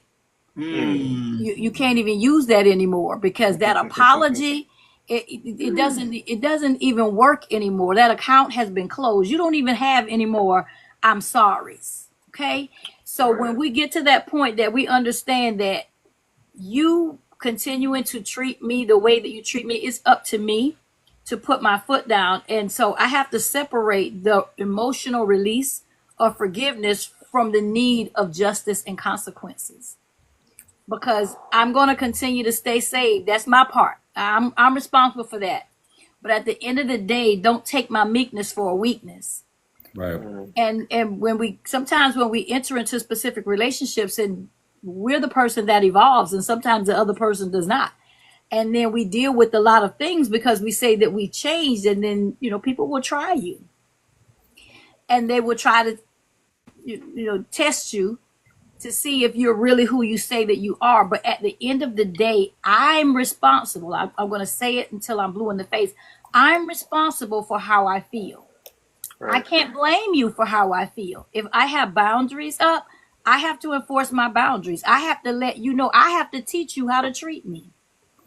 And if you want to come in between me and my peace, it costs me too much to get to this place. So if you want to disturb my peace, that's too expensive. You can't even afford to disturb my peace. So I'm going to have to release you. And so there are some steps. That was good. That was good. Hold up. I need you to say that again. I need you to say that again, because I don't think they heard you. Yeah, my peace is too expensive. It costs me too much to get here. So you can't afford to disturb my peace. So I'll just go ahead and release you. Listen. Listen, and then it's not you, it's me. So put the blame on me. You remember the song "Blame It on Me"? Say it's my fault. Listen, when sis sang that song, that was my badge of honor. Say it's my fault. As long as it's over, I don't care. As long as it's over, I just need you away from me, because I need to remain in a peaceful place. I finally found my peace, and you can't have it back. And so what we have to do is separate forgiveness from consequences, because we can forgive, understanding that forgiving someone does not mean eliminating the consequences. Hold on to what it is that you believe in. Your beliefs is what is going to get you through. So what you're going to have to do is have a mindset shift and realize that I can't continue to think the way that I was thinking. What people will try to do is hold you hostage to the former version of you. You met me in a low place. Come on. I feel like she was holding on to this. I feel like she was waiting. I feel like she was just waiting for this. I'm trying to see which way I'm about to run. I got to map out my track. No, she just stay cocked and loaded. She keep one in the chamber. Come on now. You met keep me it going. Keep it going. in a low place. And you wanted me to stay there, because if I would have stayed there, that it would have caused you to continue to feel like that you can bless me to bind me. Bless me to bind me? That is good. That's real good. Don't allow people. Don't allow it. And when you set boundaries and you get to that point that I don't need what it is that you have to offer. I don't care if I have to go hungry. I don't care if I have to sleep in a paper bag on the side of the street. I don't want what you call a blessing, because it's really bondage. So we've got to get to that place that we release people, and they have to suffer the consequences when they realize that you are not in control of my destiny. You're not even a part of it anymore. So once you separate that forgiveness from those consequences and release the resentment, that's for me. That's for us. Because when we hold things against people, and if I enter into a room and Joe Blow is in there that hurt my feelings and cheated on me and killed my dog. And every time I see Joe Blow, I can't take it. I'm a slave to him. Right. So I have to release the resentment regardless of what happened. I release you. And that's when they realize and see, most of the time it's narcissists that we're talking about. A narcissist hates to lose. Ooh. Absolutely. Absolutely. If they say they broke up with you, they happy. But if you hold the gun, it ain't no fun when the rabbit got the gun. F1, You better ask TikTok the rabbit. language.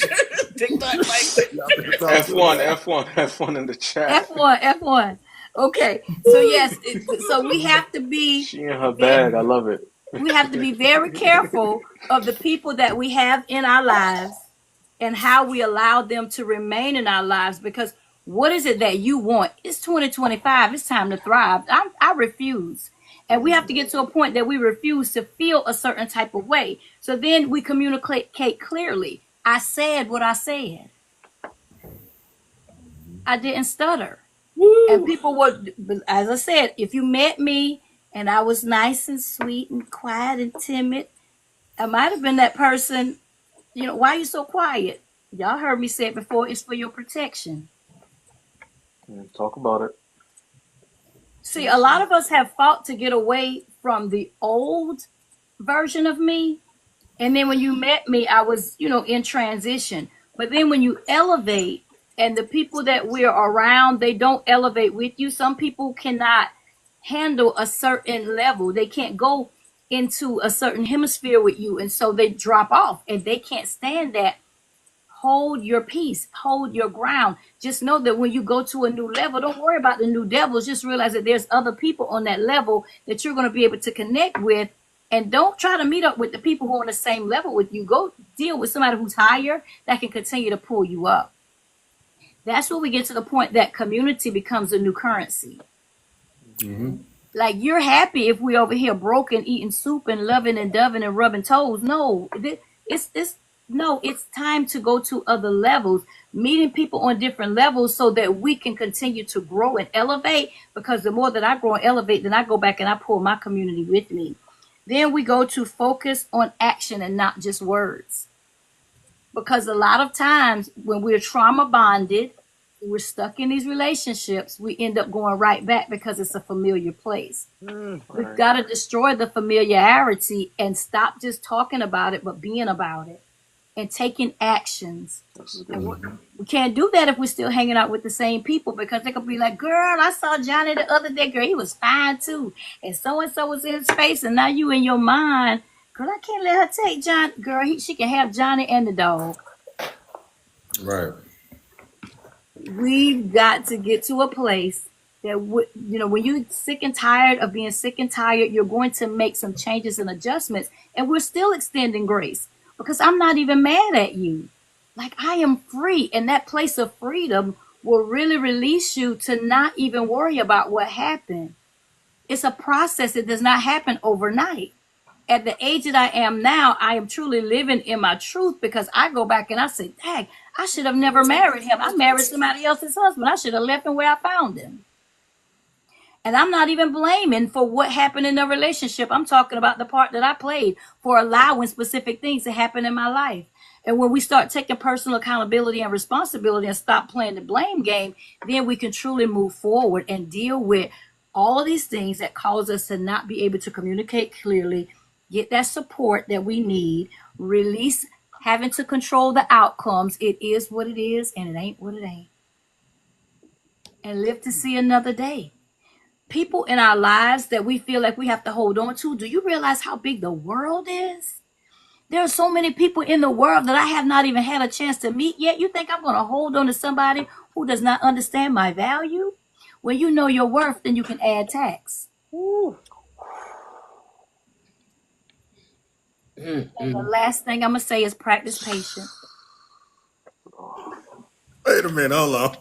Say that one more time. After all of that, now you want them to be patient? You know your worth. Hey, You need to add text. I'm done, y'all. I gotta Be patient. Be patient.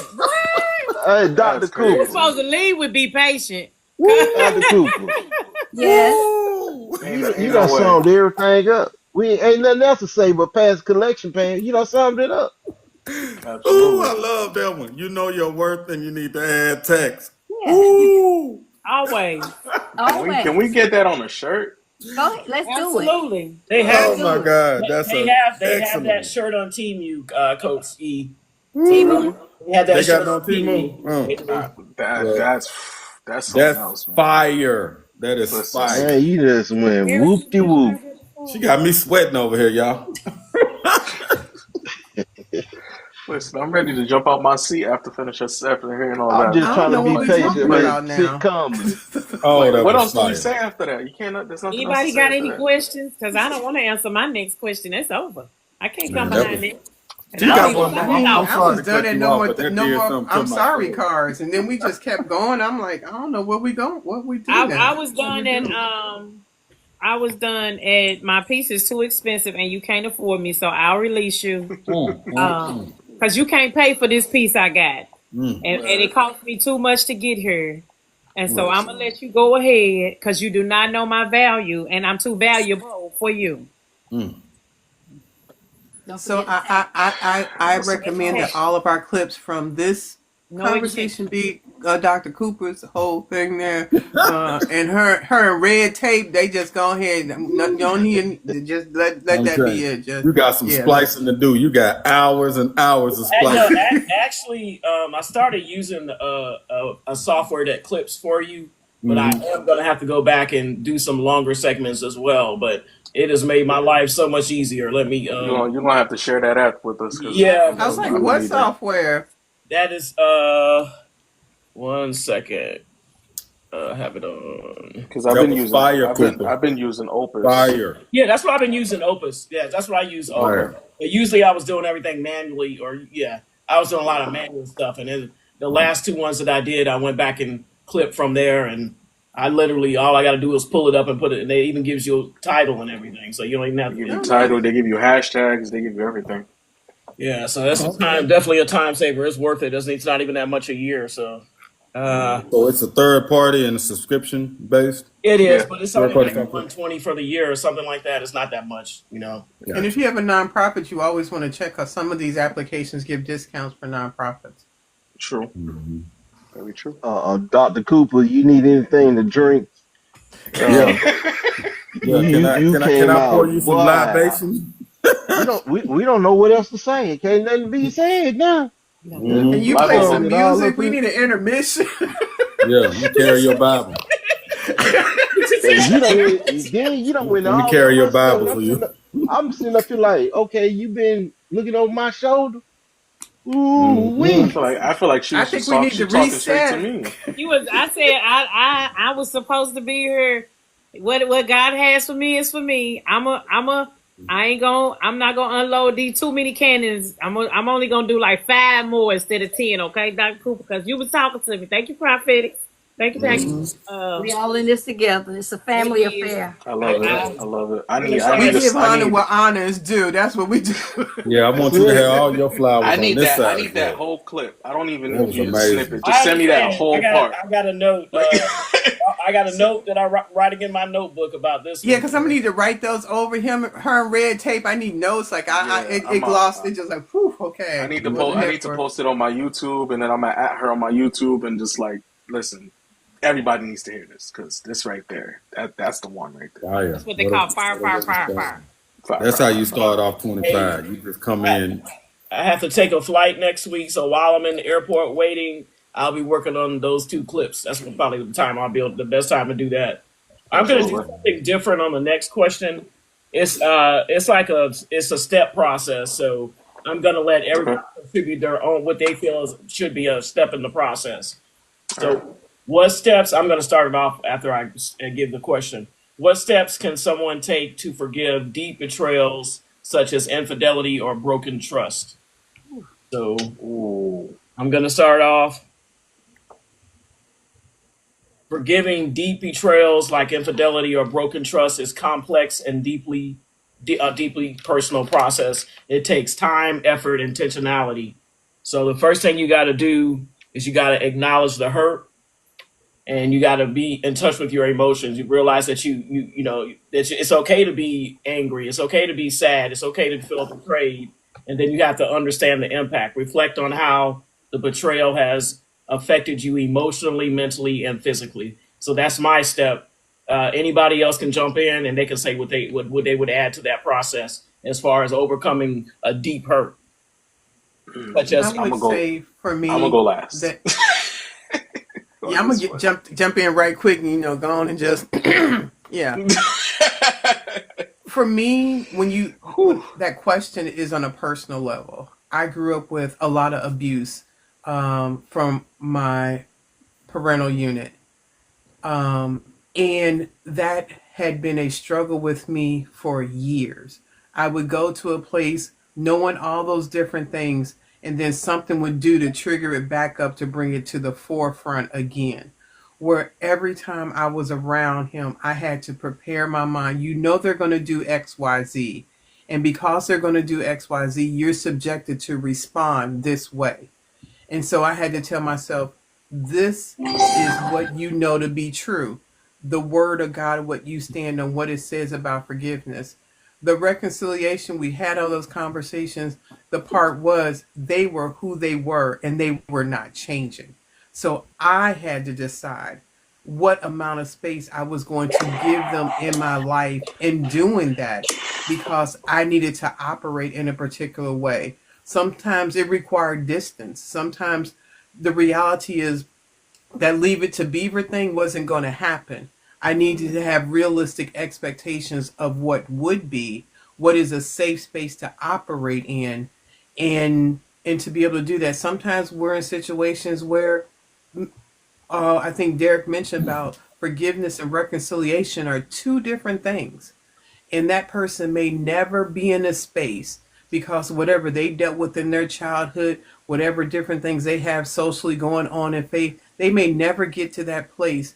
And for me, it has to be, I accept right where you are. And I think somebody else said something about a narcissist that they hate when they lose, that it got to a point that it was like he kept trying to do stuff. And I was like, okay. And that was shocking because it They was don't like like that. I'm no longer going to be on this spin like this puppet that when you do this it triggers this and when you do this it triggers that. It was just like okay. And that was the game changer where I start saying stop expecting something that's not going to happen. Stop having unrealistic expectations. They are who they are at this big old age. Be at peace with you. And when I started making that, pivoting that change, it changed the dynamic of that situation. And it stopped making me vulnerable to being hurt over and over and over and over again to start saying, you okay? You don't need anything from them to be able to move forward. This is a work between you and God. That work is done. And stop expecting anything else. And it wasn't a fake reaction, it was over. That process, and I'm glad for that because the last conversation with my dad I have no regrets about. It was giving him good information, and it was giving him tough information. But my other siblings had a conversation that they may regret that because they never did that work of finalizing that and being able to say, though you hurt me and though you kept doing it, my place in this and what that looked like. And so when we talk about things like this forgiveness, it is such a real thing for me and a matter of the heart. Derek mentioned about a woman that came into one of our previous conversations about having unresolved issues with people that have passed. I wasn't excited about my dad passing, but I knew I had done everything within my ability to have reconciliation, have peace, and be at a place that I didn't have to say, I wish I would have done this or that, or I wish I would have done this. But sometimes it just may not be possible to have what you want on the other side of that, but you can choose to have it within you. That's good. okay, let's go to Derek. Um, I have a lot of things ran through my mind, but the one that popped up to top of mind was decide whether to rebuild or move on, Okay. right? And I'm gonna make it personal. So for me, there is no rebuilding. Right. There's no rebuilding. If we're talking about deep betrayal, and then there was an emphasis put on broken trust or infidelity. So I've made a decision already up front. There is no rebuilding if there's infidelity in a relationship that I'm in at this age that I am. There is no rebuilding for deep breaking of my trust, because this is what I do, and I know it's a little unorthodox, but what I'm understanding. You don't owe me anything when I meet you. You don't have to earn my trust. I give it to you. I give you the benefit of the doubt, and I trust you up front because you've done nothing to me. Right. When you break my trust that you have a problem with me, because you came into my life at face value and you didn't have to earn it. So now the heaviness of you not really understanding what it is that I extended to you, you must wear that heaviness. But you're gonna wear it on the back end, and you're gonna be looking at my back while you do it, because I'm gone. I'm moving on, right? Absolutely. So that's how I deal with it. I will make a decision to say to myself, I'm not willing to rebuild with you, because this is why I look at that. Knowing whether the relationship can or should be repaired is essential for closure and for future decisions, right? So I need to know I need to know how I'm going to deal with certain things before I ever deal with them. That doesn't mean that once it's upon me that there might be some tweaking that needs to happen, but there you have it. I'm able to say definitively where I'm at in life, if I'm betrayed in deep wounding ways, I'm gonna just decide that I don't want to rebuild that with you, because you done messed up with me, because you really didn't have to do me like that. Not me. You know what I'm saying? You should have picked somebody else to play with, right? So if you play with me in that regard, I'm out. I'm gone. And you're gonna be looking at my back trying to figure it out, and ain't no coming back. And I know that about me, right? And then on the trust side of it, I know I gave it to you and you broke it. Why would you do that? And you didn't have to earn it. I ain't sending you through no series of tests. All this stuff I be hearing, the hoops that people have to jump through in order to get trust. And hey, how you doing? Derek Dickerson, nice to meet you. You know, until you show me otherwise. I've always likened it to being in the schoolroom at the beginning of the semester, and the teacher says, everybody has a name. I'm going to show you how to keep it. That's me. In my life, everybody has an A. I'm going to show you how to keep it. And if you mess around and you get an F and you flunk out on Derek Dickerson, you flunked out. Point blank, period. You flunked out. No. And how I go about doing that is I'll assess whether the other person is genuinely remorseful, right? I'm gonna listen to you tell me whatever you got to tell me. And you got to understand something about me. I'm studying you because I want you to study me. So I'm going to know if you genuinely remorseful for whatever it is you done did to me, or if you just playing me because you know that you're about to lose something that's good in your life. And I'm going to assess that. And again, I already said up front that reconciliation is impossible. You'll still be, I could pray for you.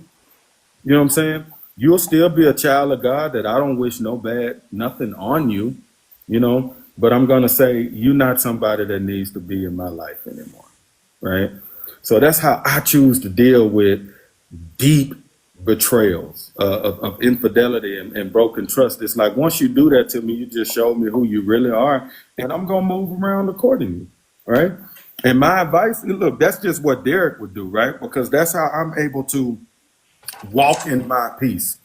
You know, that peace that has this premium on it, that peace that Cooper talks about that's so priceless you can't afford it. That's how I'm able to walk around in it. It's like, once I see that you're going to disrupt it, I get you out of my life, because I want to continue to operate from within that peace. And the only way I know how to do that is to have people that understand that about me.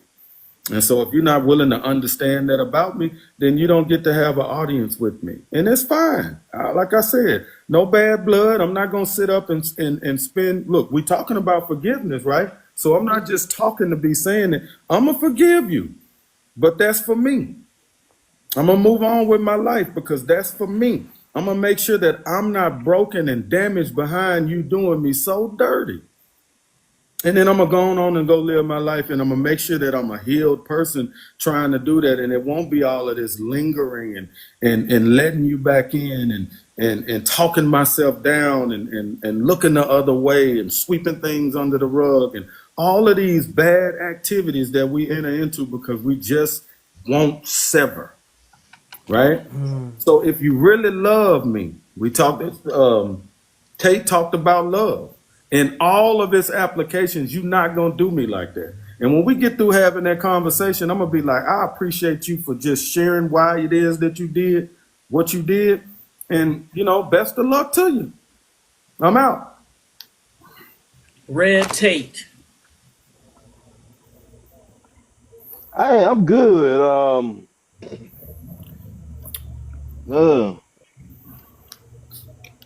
Read the question one more time, Yeah, bro. I will. Give me 1 sec.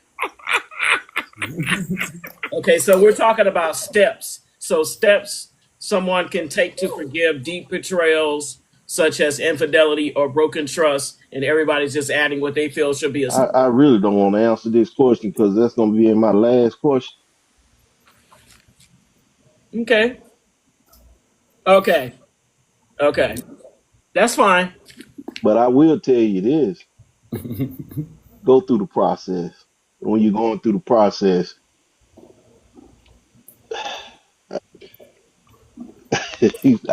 I should never open up. But trust the process, and when you go through the process, learn from the process, and that's all I'm gonna say, Coach LJ, because I understand. everybody don't touch on some of my stuff. Okay. Coach Vet.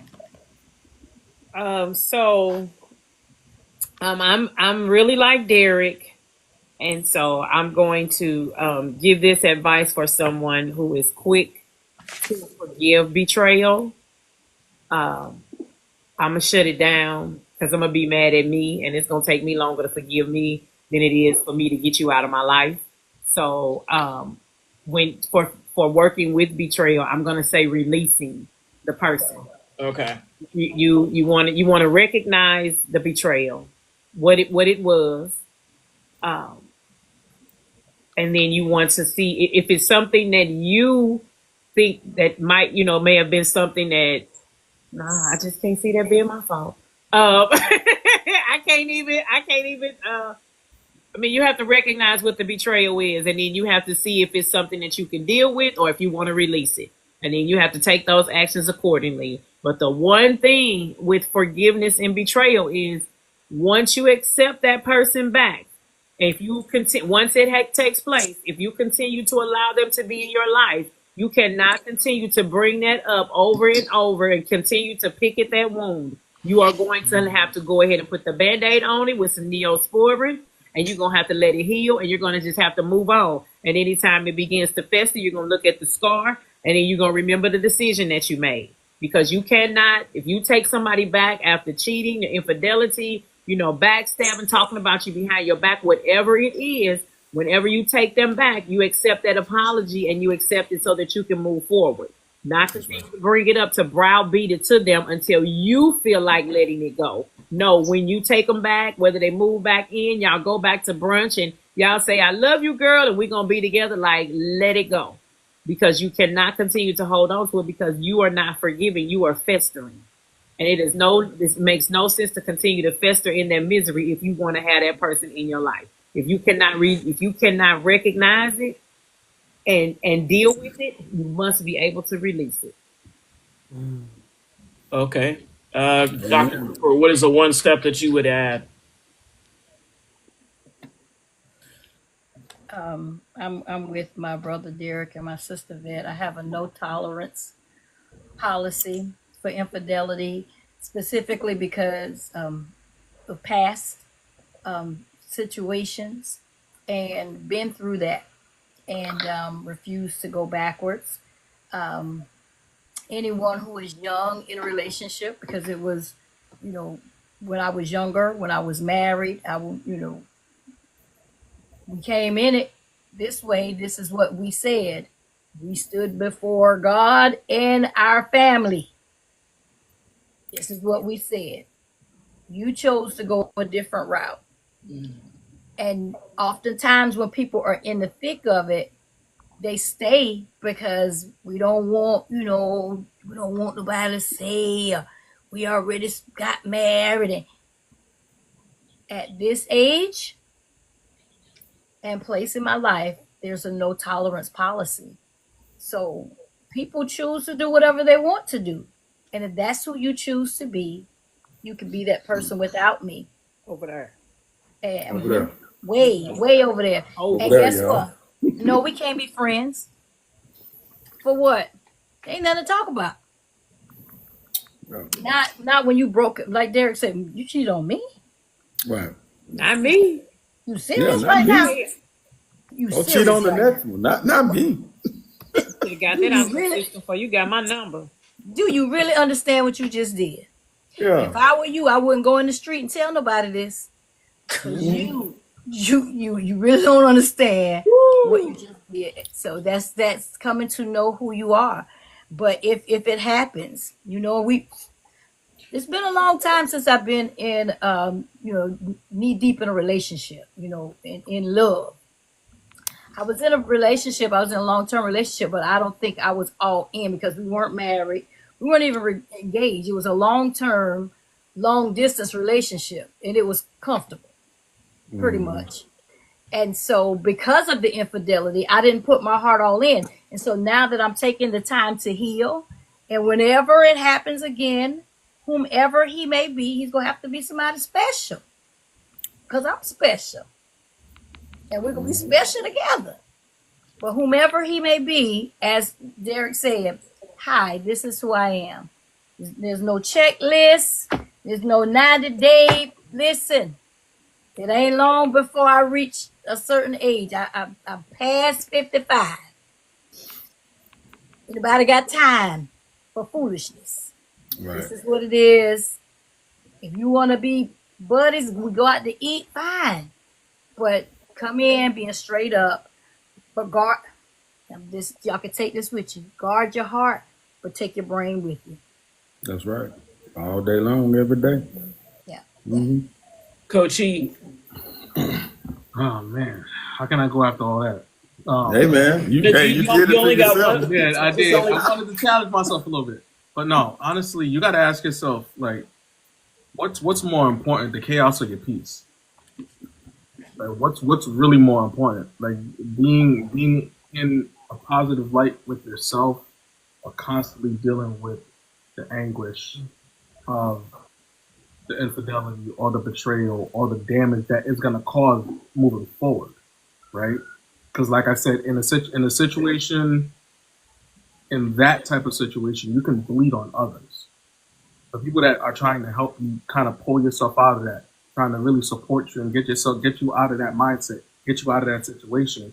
If you're stuck in a sense of a codependent situation or a situation where you don't have your identity, you're gonna stay stuck forever.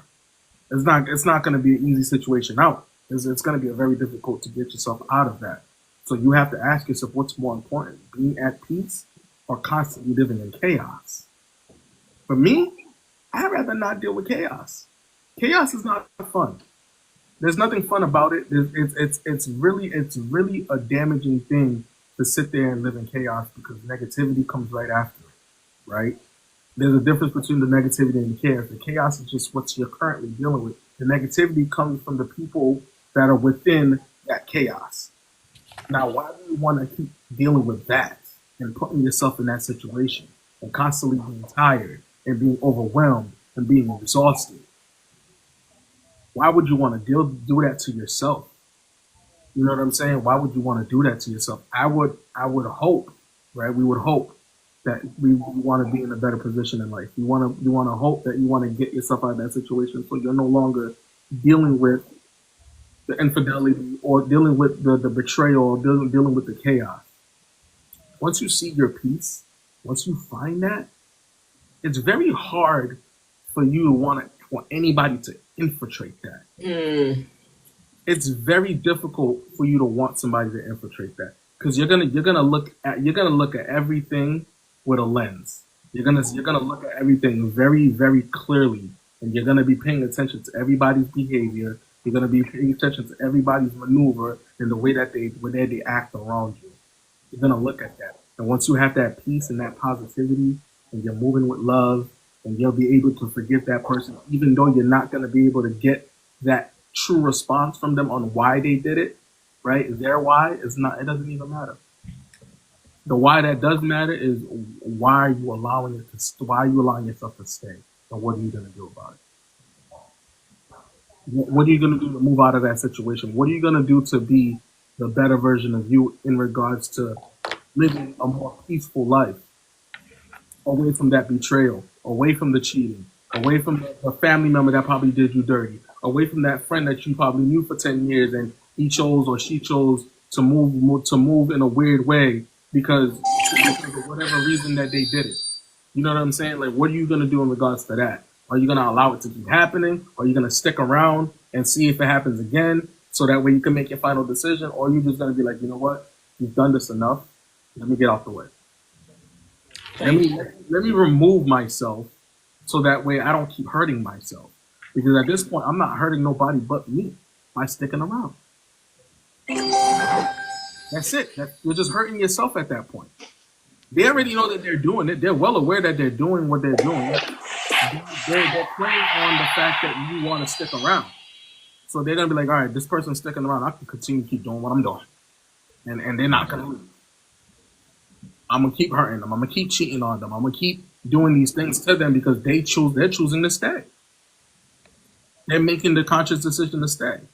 So until they figure out, to move out the way, I'm going to continue to make it happen. I'm going to continue to make their life uncomfortable. I'm going to continue to cause the chaos because they're not moving out the way.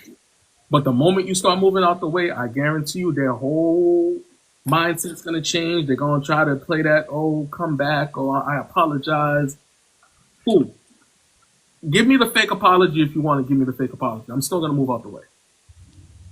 Like, you know what I'm saying? It may not be a genuine apology. It may be fake as all hell so that way you can stay. So that way they can keep doing what they're doing, but move out the way. That's it. I'm gone. I'm good. I love my peace enough. I ain't even finna keep playing with you like this. You ain't gonna keep playing in my face like this. This is not gonna happen. I don't care if I've known you for 15 years, 20 years, 25 years. I don't care if this relationship's been together for this long. You proposed to me. I don't care about none of that. I'm more important than all of that. And you get off the way. And then you start focusing on you. And you start healing. And you start seeing the better version of you. And you start being authentically you. And you start focusing on your core values. So that way you can know who you are. So that way you're not letting people play in your face. Mm-hmm. You know what I'm saying? You got to have all of that. The most important part is being aware that all of this is happening. The moment you ignore it, the moment you be ignorant to it the first time and you allow it to happen the second time, the third time, the fourth time, the fifth time, you chose it. That was a choice. Whether you want to believe it or not, it was a choice. Like, you know what I'm saying? Because you knew it happened the first time. You seen it happen. They explained it to you. You caught them or whatever the case may be. And then you chose to stay right after. And then they did it again.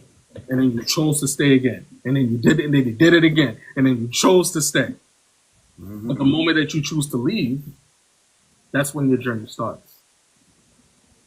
That's when all of that starts. That's when that new process starts. That's when that new version of you starts to cocoon. And then you start to flourish once you break that cocoon. Thanks for the gift. You know what I'm saying? It's a lot, but it's the truth, right? We got to give the hard truth. A lot of the stuff that we deal with, if it's happening multiple times, we chose it. That's good, and that's real.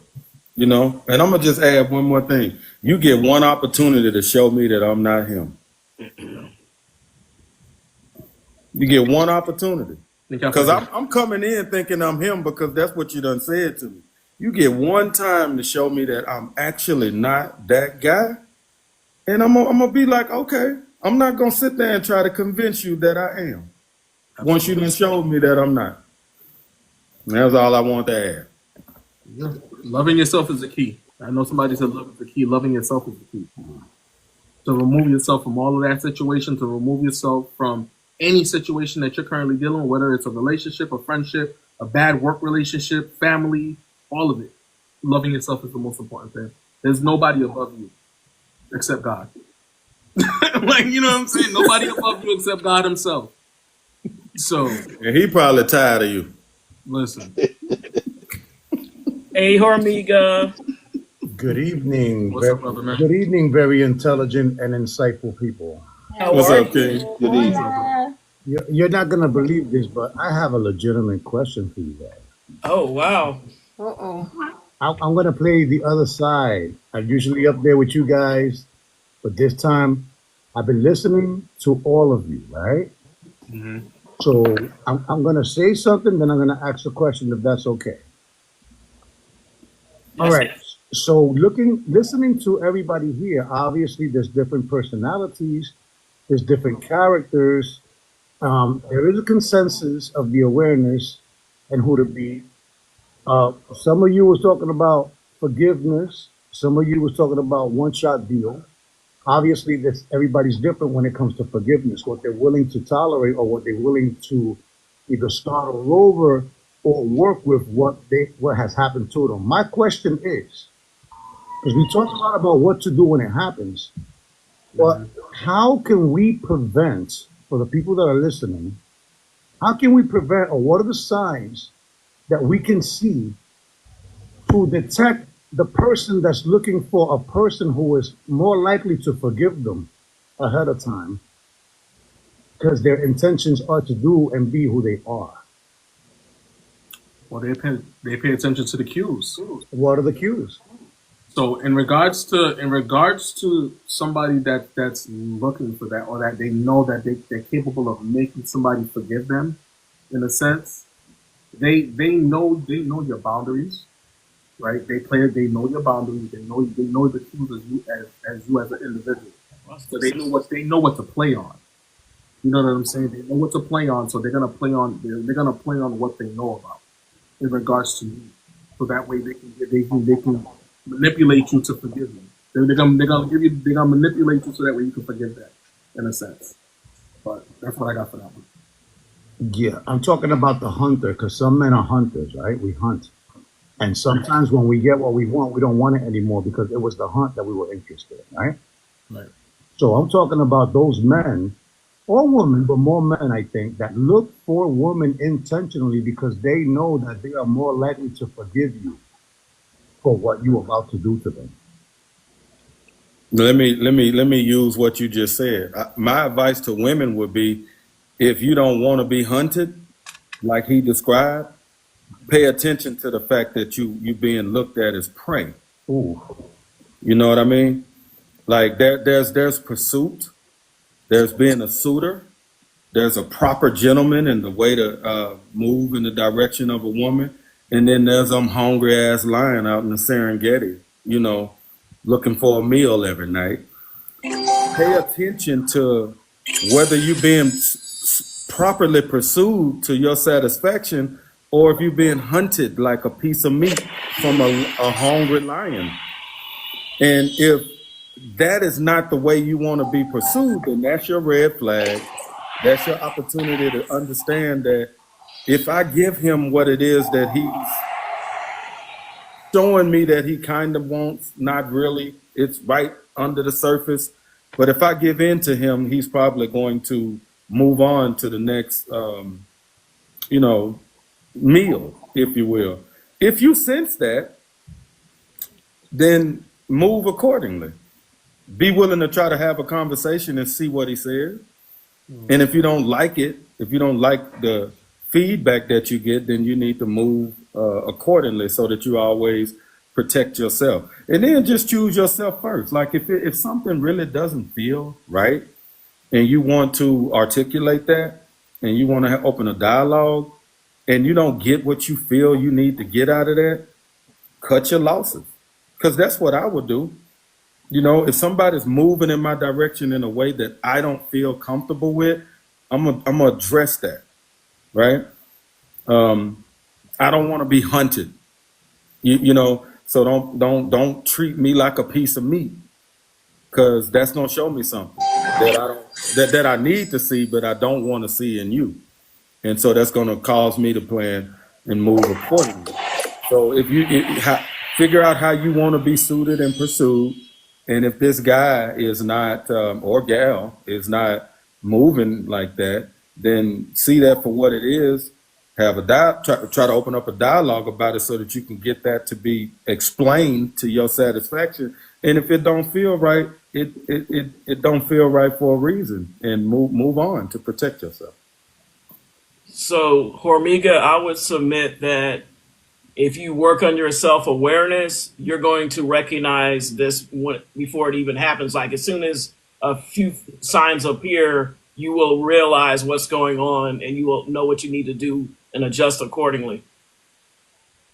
I got another one for it, and that's don't give too much of your blueprint out. Don't give them too much of what you actually want in a person, whether it's man or woman, right? Let them actually pay attention to you and learn you versus you giving them the information. If they sit there and actually learn you, if they're actually paying attention to you and they learn you, then that's a different story. But if you're giving them everything, then you're not really making them work for it. And you're just pretty much giving them the ammunition, you know what I'm saying, to use against you. To kind of play on your heartstrings, as to say, right? Because you already gave them everything. So you know if they're doing these things, you're gonna be like, oh, this feels good. Like they're really paying attention to me. No, you just gave them too much. like that's what that is. You gave them too much. That's very interesting that you say that, because when I was the hunter, listen to what I'm saying. When I was the hunter, I was good at it. And here's the thing. I used to go after women that wanted to be the trophy or the prize instead of making the relationship the prize. Because it's when you go after a woman that the relationship is not the prize and they feel they're the prize, those are the easiest targets. What you think about that? Yeah, I don't even entertain them women. How about that? There you go. I don't have and to go with what Coach was saying, I put that in gamesmanship category. I don't have time for games. I'm such a communicator that there is no games. So it's like, no, I need you to know what I'm about and what I'm interested in and this, that, and the third. So you're going to get the core of me throughout conversation. So you say I might be giving you the ammo. Play with me if you want to. That's how real I am. You could try to play with me if you want to, because I don't have time for you to try to sniff something out. So I'm going to try to hold something back and let you detect it over time and all of that. I look at that as gamesmanship. So if we're engaged in an exchange of getting to know each other and sharing, I'm going to share, and I want you to share. And we're going to sit there and learn each other well. If you take that information and weaponize it, you just made the worst mistake with a man like me, because you didn't have to do me like that. And again, I'm going to move accordingly because of everything that Go was saying. I'm going to be situationally aware. I'm going to be self-aware. I know exactly who I am. I know what my boundaries are. I know what my limitations are. I know what my red flags are. I know what my deal breakers are. See, I know what all of those things are. So I'm able to go in and just be like, we interested in each other? Then let's get to sharing, right? And if you weaponize what I give you, then you just pew-pewed yourself in the foot, because that's not why I gave it to you. I gave it to you so that it would be ease of understanding and ease of developing a rapport and ease of getting to know me and to really build this friendship that we can take down the street and around the corner to something else. And I don't want to be coy. I mean, and it's okay if people want to employ that, but I don't want to be coy at all. And I really don't want her to be coy at all. I want her to be like-minded, same energy. And if we receive that exchange properly, then we're going to start doing this. This is me building. We're building on the understanding of who the other person is in a way that we both comfortable with. And if somewhere along that building path, if you weaponize what I've given you, like go play with somebody else. It's a lot of guys out there that want to be played with. Men that want to do that. Go play with some other woman, because once she find you out, bro, she gonna get done. She'll be done with you so quick. She gonna pull a Cooper on you. I'm gonna call it the Cooper. The Cooper. So don't play with these women out here, man, because when they find you out, they're gonna Cooper your ass. Well, I found out the hard way, after a couple of losses, and I think it was Cooper that said that narcissists don't like to lose. It's not about them winning; it's more about them not wanting to lose, right? Yeah. So that's very dangerous because they'll be willing to do whatever it takes not to lose, and they're not going to join you in the festivities of the win. That's almost the same thing that I just said, but backwards. Think about what I said. I believe that the relationship is the prize. The relationship is the trophy because Yeah. it's something that we can work towards together. When a person says, I'm the prize, I'm the one that you got to put on a pedestal, I wanted people to recognize this from far because we always talk about what to do after the situation is there. But by now you have attachment. By now you have dependency. By now you are in some type of addiction. And just like Coach Pierre said, I'm a firm believer that once you are aware of an addiction, it's no longer an addiction because now you're choosing to stay in that place. Most addictions and attachments go unannounced or unseen. You don't even notice that you're in an attachment or in a situation where you're stuck because you're not looking at anything else. You're not really looking for a way out. You're looking for a way to cope with it. You're looking for a way to deal with it instead of exiting the situation because that situation will never get any better. What do you think about that? Well, in a situation like that, and you see you got problem and arguments and stuff, it best to cut ties. It best to push away from it. Best let you go your way, she go her way, or he go his way. You know, uh, sometimes you got to watch and also sit back and smoke things over and watch stuff, as old folks say, because folks will try to do anything, manipulation, bribe, and try to anything. Oh, I do this, let me buy this. No, I don't need you to do that. Stop. Press your brakes. I don't need you to do that. Because I'm a person like this. If you give me something, I will ship it back to your front door. That's just me.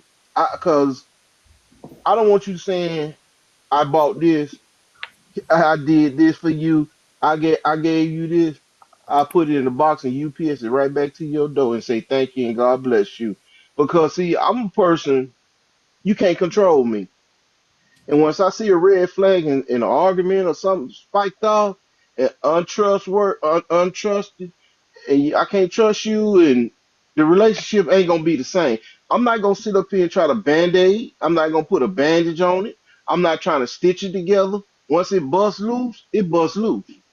Everything happened for a reason. Everything happened for in its season.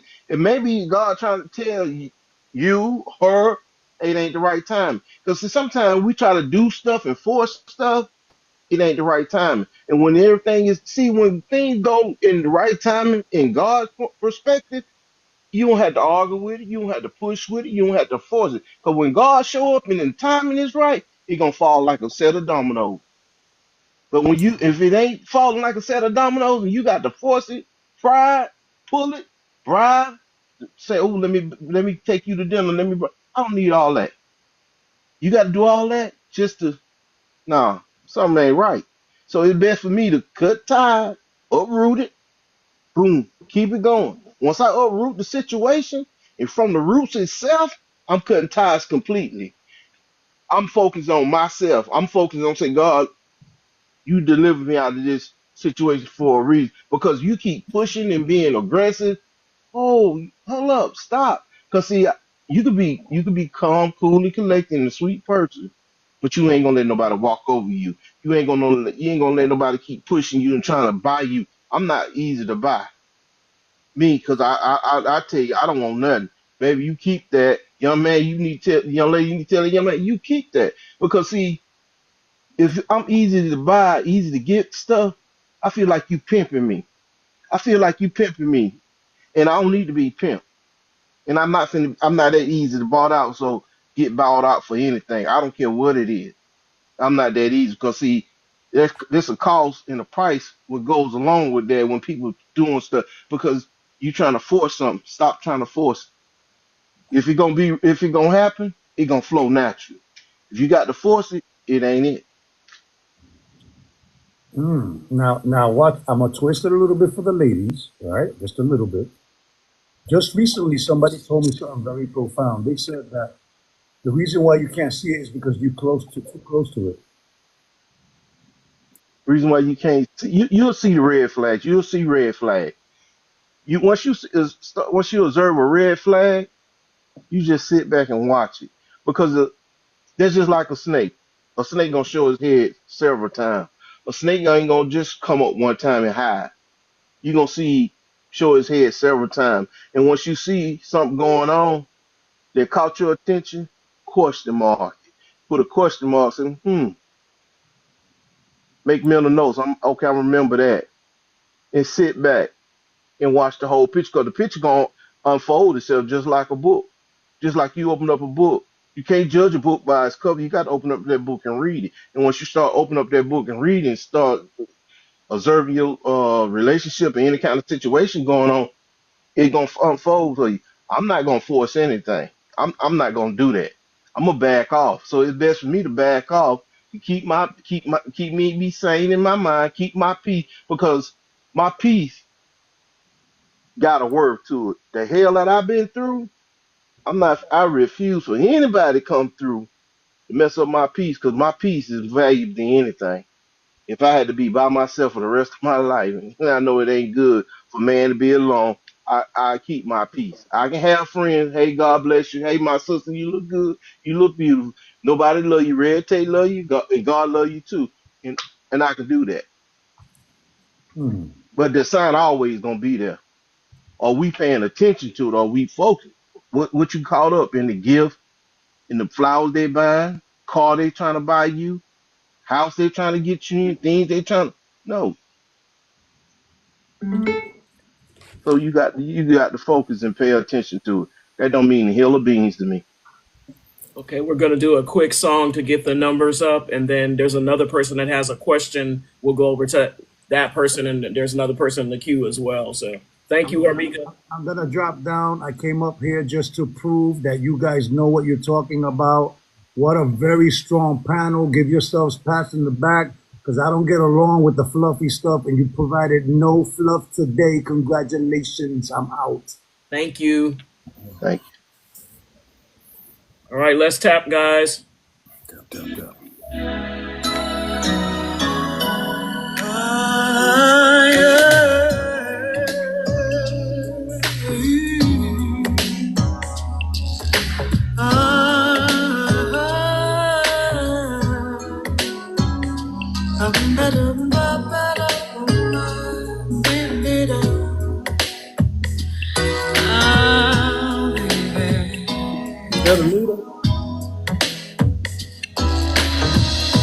Operator, get my baby on the line.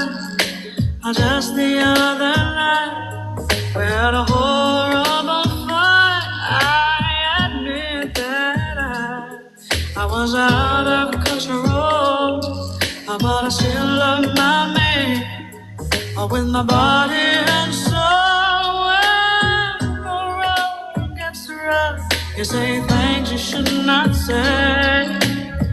I never meant to treat my baby that way.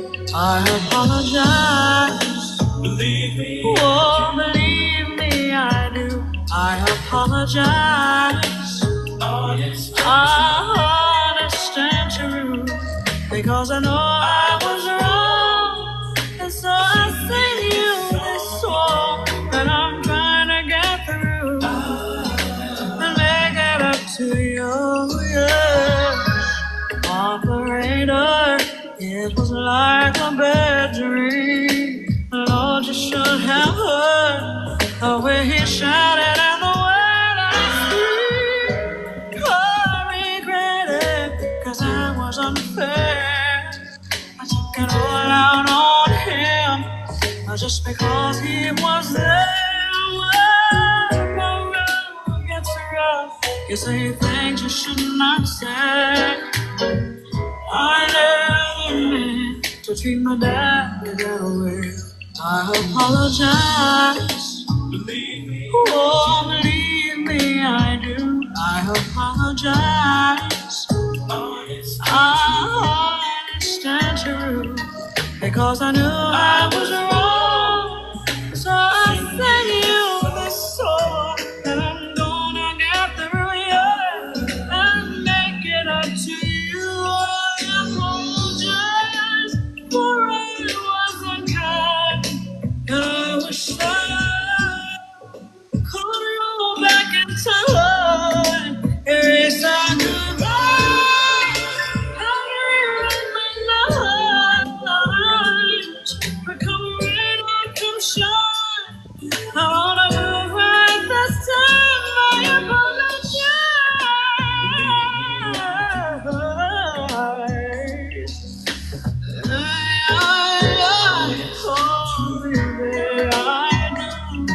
Because I know I was wrong, and so I sing you my song. Yeah, yeah, yeah.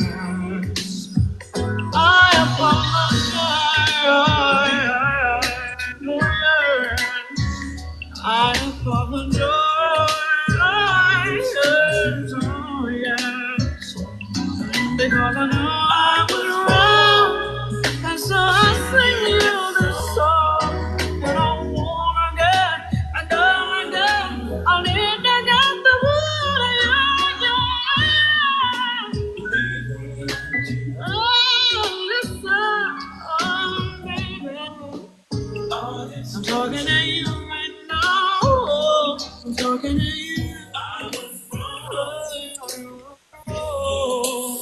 Okay, Texas Griff, if you can come off mute, I'll let you ask your question. Yes, ma'am. Good evening. Good evening to the great, mighty people together. Hoping we learn love and share love.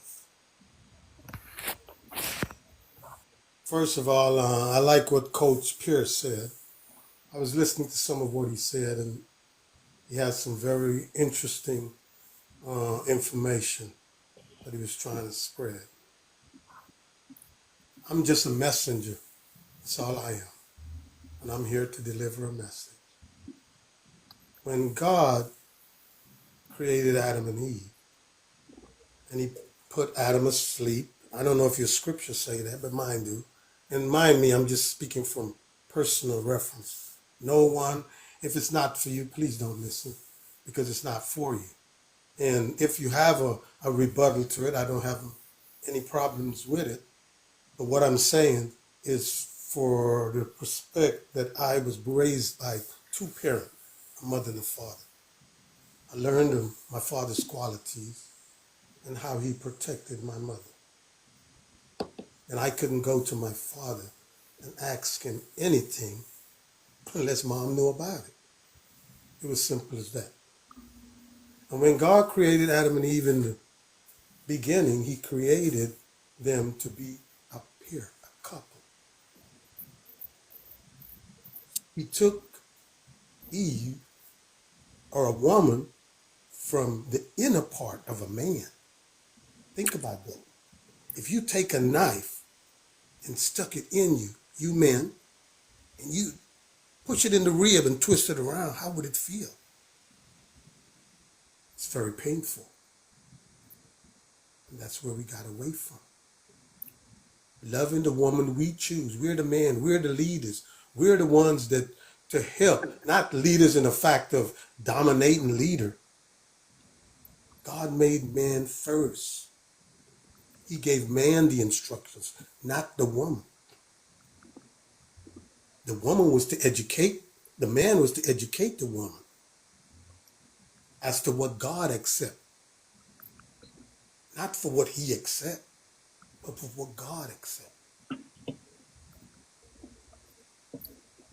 That's why he gave up his only begotten son. Sir, do you have a question for the panel? Yes, I do. Okay.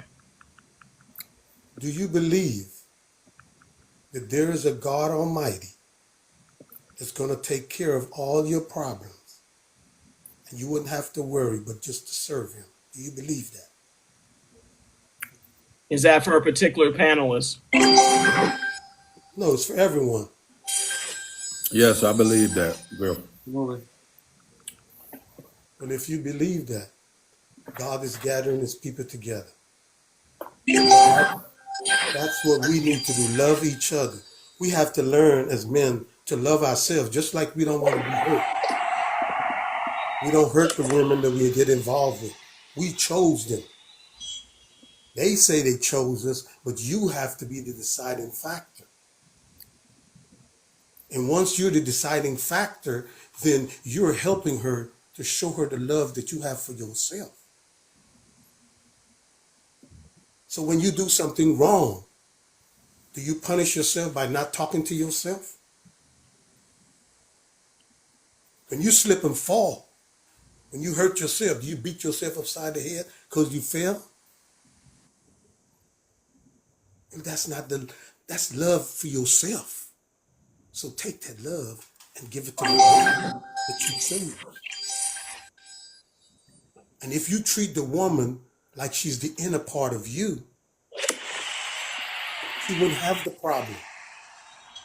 But first you have to learn your role, how to love. God is love. Read your scriptures, man. Read the Bible. Whichever Bible you choose, I'm not here to tell you which Bible to choose. The one that you could understand as a man to read and understand it. Same thing with the women. Texas Griff, do you have a question related to forgiveness, which is the topic for the night? That is forgiveness, love. I just I explained think it. Griff just want to be on the panel. What was that? I think you just want to participate in the panel tonight, brother.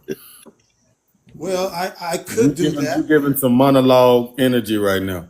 Yes, I could do that, but that's not what I don't think everyone is inclined to want to hear that right now. And I just came in because Coach Pierre was making some good points, and that all stems from love. And if we don't love ourselves, then we can't show the love to someone that we have or we bring into our lives. You And brought that Texas woman. Grill. you can't forgive if you can't love, you can't forgive either. Exactly. If you can't love because you don't love yourself first, how could you forgive anyone? If you Texas love Grill. yourself, you could forgive everyone. My brother. Yes, sir. Texas Grill. Yeah. How long you been on the live, sir? How long you been in the live? Not that long. As a matter of fact, I just got on maybe about 45 minutes to an hour. I'm not sure. I can't be exact. I spoke about love. Love is the most important ingredient in forgiveness. Love and forgiveness walk hand in hand. Yes. He, So he preached the why whole sermon. Yeah, he preached the whole sermon actually. With so chapters and verses. why could you, when you make an error, forgive yourself, but when the person that you choose make an error, you can't forgive them? If you have love, you could forgive you and you forgive them. That's the thing about love. It don't have no. There's a scripture, and you could read the scripture when you have time. It's in 1 Corinthians 13. It explains love the way God see love, not the way you're reading in Webster. Webster was written by someone that has to serve God also. My brother. Yes, sir. Corinthians 13, love is patient, love is kind, love don't envy, love don't boast, love is not proud, it does not dishonor others. I read all that, my brother. I'm a Bible reader too. But that's what you keep as a hold on, man. my brother. Let me explain this. Because see, we're trying to keep rolling. I'm about to get off because I got to get ready for work in a couple hours. I'm gonna put this like this. You can love somebody and forgive somebody, but it's depend on what kind of hurt they caused to you and brought to your front door. Say You what? you can forgive that person. And once you forgive that person and love that person, you're gonna love yourself and you still can love the person that caused the hurt and the pain.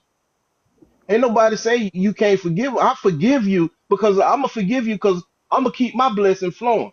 I'm gonna keep on going. I can't not stop my blessing and hold my blessings up because I can't forgive you. I can't forgive you. God said I forgave you. Why you can't forgive my brother or your brother or sister? God said forgive man and woman 77 times a day. So if I can't forgive you, I wouldn't make it in heaven. So I can forgive you and still love you, but I'ma still keep moving. I'm not gonna stay in no situation. Somebody did this and called this. You think God give me common sense? God give a female common sense, and God gave you common sense. So you gonna sit there and forgive somebody? How many times you supposed to forgive a person? 77 times, but God didn't say be stupid. So if somebody whooping on your behind for breakfast, lunch, and dinner, you gonna say, I'm sorry, I forgive you, but I love you, and still get your behind whooped. Common sense gonna tell you, hey, I'm tired of getting my behind kicked. I'm tired of getting my behind beat. And you think I'm gonna be stuck in a situation like that? No, I'm not. I'm gonna exit stage left or stage to the door right. Because when I come to that crossroad, I'm gonna make the decision and the determination. It was inside of me to leave or cut ties, uproot it, and keep it moving. And let bygones be bygones, my brother. Do you remember when I said when I started? What I said was I didn't hold anyone. I didn't tell you to change your ways, do your ways.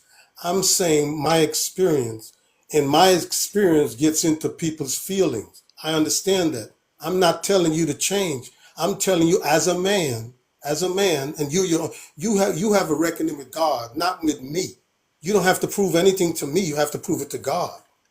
I So don't look I'm for not here validation to. from man. I'm not here to. What I'm saying. I'm not here to tell you Sir, how to change. sir, you've And asked what your are That's you here all. for? you've Because asked your you kind question. of, yeah, I'm What gonna let what you what handle I'm it. It's he- just, Yeah. I'm gonna actually drop you down. You had an opportunity to ask a couple of questions, but we do need to, in the interest of time, we do need to move forward oh, because it's almost 11 o'clock and people have been here for almost okay. 8 hours. Thank you. Thank you very much. I You're welcome. appreciate y'all for listening. Thank Have you. a Take care. nice night. You too. Bye. Bye. T baby. Hi guys. Hello. Hey T So baby. so I came up and I apologize, but I didn't have a question. It was fitting that you played the song. I apologize because I really, as I saw the topic and sat back and listened, I wanted to say this. So as a woman, I'm a divorced woman. Um, and I was someone who, during my marriage, my ex-husband had affairs. He had more than one, more than two, more than four. Um, and I forgave and stayed and forgave and stayed. It was a lot of stuff in the marriage. Um, but right now, God is doing heart work in me. Part of the heart work that He was doing and that He's been doing in me was um, I actually went to my ex husband and apologized. Oh wow. Um, Not because I felt like his cheating was justified. None of that should have happened. Um, but in the demise of my marriage, I played a part. I played a significant part. Um, I wasn't I wasn't the nicest wife sometimes. Um, and I'm a daddy's girl. And so coming into my marriage, um, if you couldn't do it, my dad, I'll call my dad. My dad gonna do it. My dad got it. You ain't got to do that for me. Oh, you ain't got it. Oh, okay. Let me call my dad. Let me get my dad. Because my dad. Because what you're not gonna do is not do that. Because my dad. I was I was that wife. You know what I'm saying? And so my ex husband didn't have to worry about another man. He had to worry about my dad because my dad is all 5'8" of him. He a 5'8" giant. My daddy is Superman. But in my marriage, my dad shouldn't have been Superman. My husband should have been. And so I made my ex-husband feel wildly incompetent a lot of times because you don't know how to do that. My dad know how to do that. Didn't nobody teach you that? That's crazy. My dad told me that I probably need somebody that didn't know how to do this type of stuff.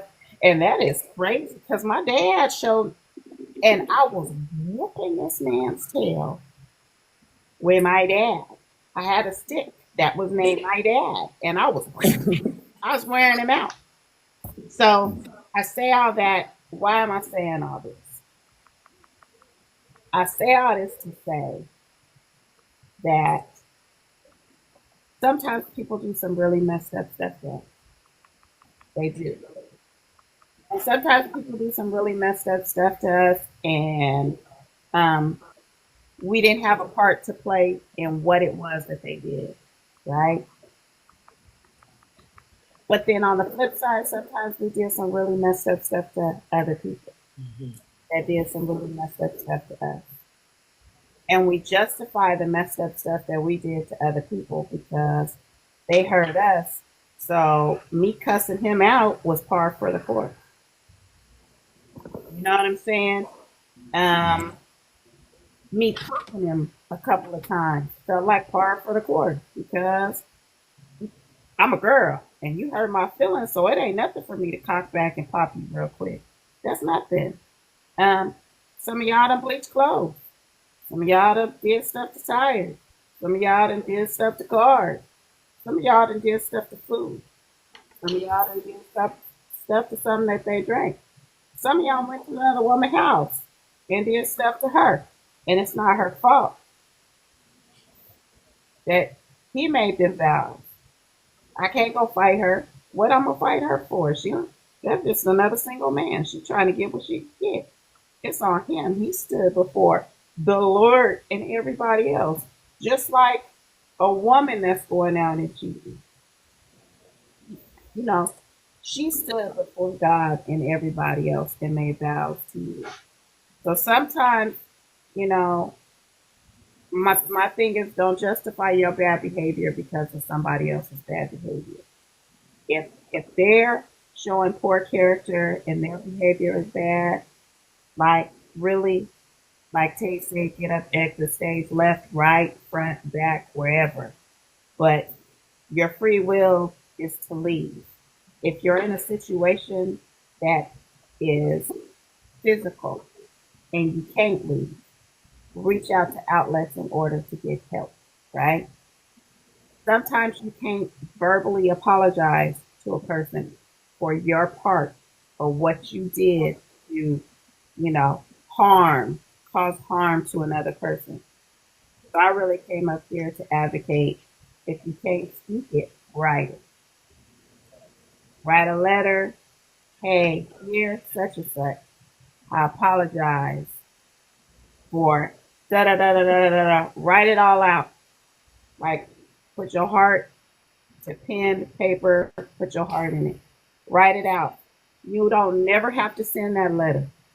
You don't have to. You don't have to know where that person is because at this point, you've cut communication, you've cut ties. Right. But at least write it out and clear it off of you because one thing that happens is when you start to do healing work and you start to do heart work, the enemy knows just like he has little peeks and glimpses into your future. So what the enemy will try to do is he will try to give you replays of all the stuff that you did way back here and say, you really think that you make a change? Remember that one time you cussed that dude out? Remember that one time you did that to that lady? You took her car and drove her car and went to another woman's house. She was at home all day. Wait, it's going to be right here. Write that out. So when the enemy come and whisper in your ear about what your past was, you could tell him you already paid the cost for it. It's like it's in the sea of forgiveness. So why? It's forgetful. It's gone. So why are you remembering it? So I just wanted to come for somebody that's maybe out there. I don't even know why. We appreciate you. And I was like, It's a reason why I'm coming up here to say this. You can't say it to that person. I encourage you to write a letter. I encourage you to write it out and then take that paper. You got a grill. Take it to the grill. Pray. Tell God that I release this and I release this in love. Keep saying, I release this in love and I let it go. And set that thing ablaze and walk away and leave it there. It's dust. You can't go back and pick up dust. You can't put the pages back together. You can't do none of that. And move forward in your life. Because sometimes we can't move forward into what God has for us because we've locked ourselves in a prison of our past. That's my note. Appreciate that, T baby. It look like everybody just went into my end and closing on Yeah, what I had to say. well, unfortunately, we're not going to get to all the questions because I don't want to keep people here all night. We're going to do one more question. Thank you, T baby, and I also want to do a cheer. I'm gonna do one question, and this is that I feel is like one of the most important ones that hasn't been asked yet, and it will impact a lot of people. Then it's going to be Coach E's question. I kind of figured that's what it was going to be. Why is it more challenging to forgive family members, and what strategies can help? In regards to family, we created expectation. We have a higher expectation for family in things that go on or things that we have in our life. So when family betrays and do things to damage us mentally, emotionally, physically, spiritually, it hurts. It hits a little deeper than anything. It hits a little deeper than anything, whether it's your mom, your dad, your brother, your sister, your cousin. You know what I'm saying? That first cousin, like it hits a lot deeper. So the way that I look at it from me, because I'm actually currently going through a couple of family things now. This is why I asked you the question. I remember you mentioning something a few months ago. Right. So for me is family is not blood. Relative is. If you choose to act like a relative and not like family, then I can excuse you. It makes it a lot easier for me to excuse you versus calling you family, because family don't do damaging things to you. Family don't put you in situations where you're put in the middle to be neutral, or you're put in the middle to pick sides, or do physical harm to you, or try to do damaging things to your mental and try to make it seem like you're wrong in a situation where you had no part to play in it to begin with. You know what I'm saying? Like, you got to pay attention to these things, because the way that I look at it is, the moment I became an adult, you're an adult to me. You're still my mom, but we're adults. We're equal. So we can have a conversation like adults. So if we can't have that conversation, then there's no conversation need to be had. Period, point blank. I'm not chasing conversation with anybody if we're equal. You know what I'm saying? And that's really the best way to look at it, because I know we try to put a higher pedestal. That's my mom. That's my dad. That's my guardian. That's, you know what I'm saying? We do that, right, to excuse the nonsense, to excuse the behavior, to excuse the way that they speak to us, to excuse the way that they act towards us, because that's my mom, because that's my dad. So we make an excuse by putting that hierarchy to them. Or that's my grandmother, that's my grandfather, the way that they speak, that's just them. You still got feelings. They need to respect you, just like you respect them, especially the fact that you're an adult. There's no difference, right? There's no difference. The moment that you become an adult, they respect you like an adult. And if they can't do that, you can make the decision to walk away. Just like any other relationship. There's no difference. Your respect is your respect, your boundaries is your boundaries, and everybody has to respect those decisions that you make for yourself, no matter what it is, no matter who it is. And that's one of the things that I'm currently working with and dealing with, because I have a situation where my mom and my sister, they'll go at each other, and then I'll get a phone call from her, about the situation. Then I'll get a phone call from my sister about the situation. And then it's never the same story. It's never the same story. So it's just like, at this point, I'm like, I don't want to deal with none of y'all. Like, I'm good. I was like, I'm good. I was like, figure it out. You guys are adults. Like, I can't keep doing this. Like, this is it's starting to get frustrating. And it was one of those things where I had to put my mom in her place, and I had to put my sister in her place. And I was like, listen, I love both of you. I really do. I know why you guys are coming to me, because I'm the only person willing to actually deal with the situation, and everybody's kind of just washing their hands with it. But being the fact that there's children involved, I always try to step in because of my niece and my nephew. If it wasn't for them, I would have washed my hands with the situation a long time ago. You know what I'm saying? But when there's kids involved, it makes my situation a little bit different, because they're the ones that are being damaged by the situation. You guys don't even realize it. Figure it out. You guys are too old. You guys are too grown to be dealing with this. And the fact that I'm younger than both of you and you guys are coming to me with this situation is a little wild to me. I said, I ain't got time for it. I said, I love you guys. I really do, but I can't. Like, little big brother. right. I said, I just can't do it. I can't. I said, I really can't. I said, I as many people as I've helped in the course of the 4 years that I've been doing what I've been doing, you are the two biggest situations that I do not want to deal with. I just don't want to do it, because I know you're not going to change, and I know you're not going to change. So that, like, you know what I'm saying? So there's really no point in me telling you guys anything, because the moment I say it, one ear and out the other. And if that's what you're dealing with, I advise you to move out the way. Just move out the way altogether. If you're dealing with a situation where your family's constantly gaslighting you, or they're constantly trying to make you feel bad for putting you first, right? Let them say what they got to say. The one thing I've been telling everybody is, everybody's opinion of you is none of your business. It is none of your business. No matter what they think about you, no matter their opinion of you, no matter what they think about your situation, it's none of your business. None of it. Let them say what they have to say. If you feel confident in yourself that your situation is the best situation that you could possibly be living in at the current moment, and it's though there's no negativity, there's no chaos, it's just all positivity and growth, and they don't feel comfortable with the person that you are becoming, that is a them problem. Not a you problem. Period, point blank. And that's as true as I could possibly speak it in that situation. No matter what situation is with your family, if they don't feel comfortable with the growth that you are currently going through and who you're trying to progress to be, because they choose to stay stagnant, because they choose not to grow, because they want to live in their chaos, because they can't see anything past their visual views of who you were when you were growing up, or who they see you now before you started to really elevate, that's on them. Move out the way. Love them from afar. That's what somebody said. That's Yeah. it. That's all you can do. That's all you can do.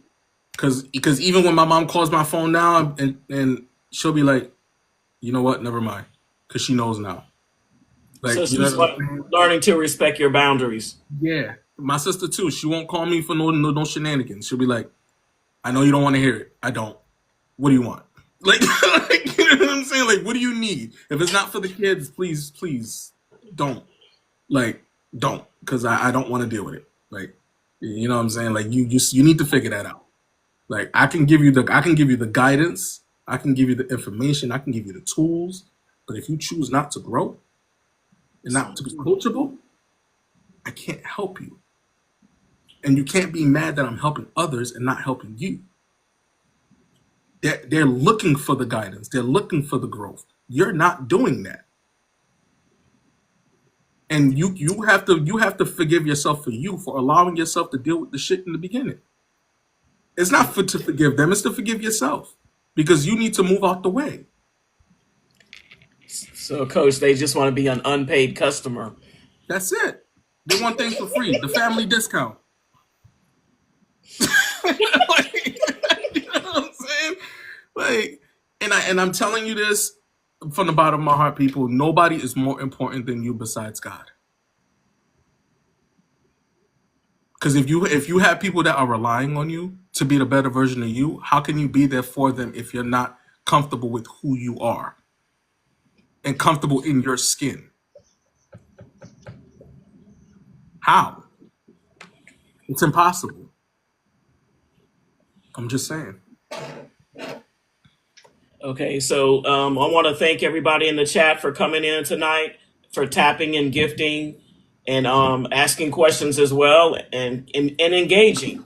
And I also want to thank the panelists. As always, love you guys. Thank you for always agreeing to participate. We're going to go through one last time. Let us know how we can support you in anything that you're doing.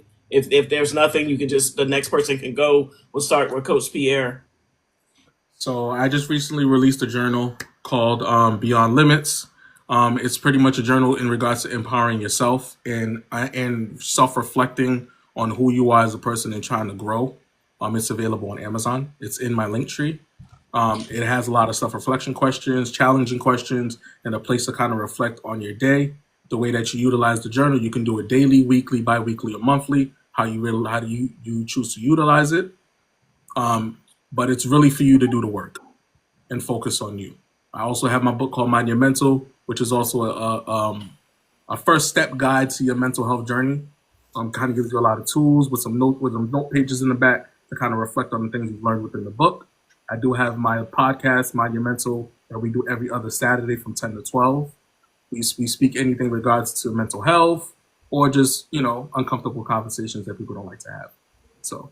And then we also have our Discord community called Mind Your Mental Community that is also available for you guys to join.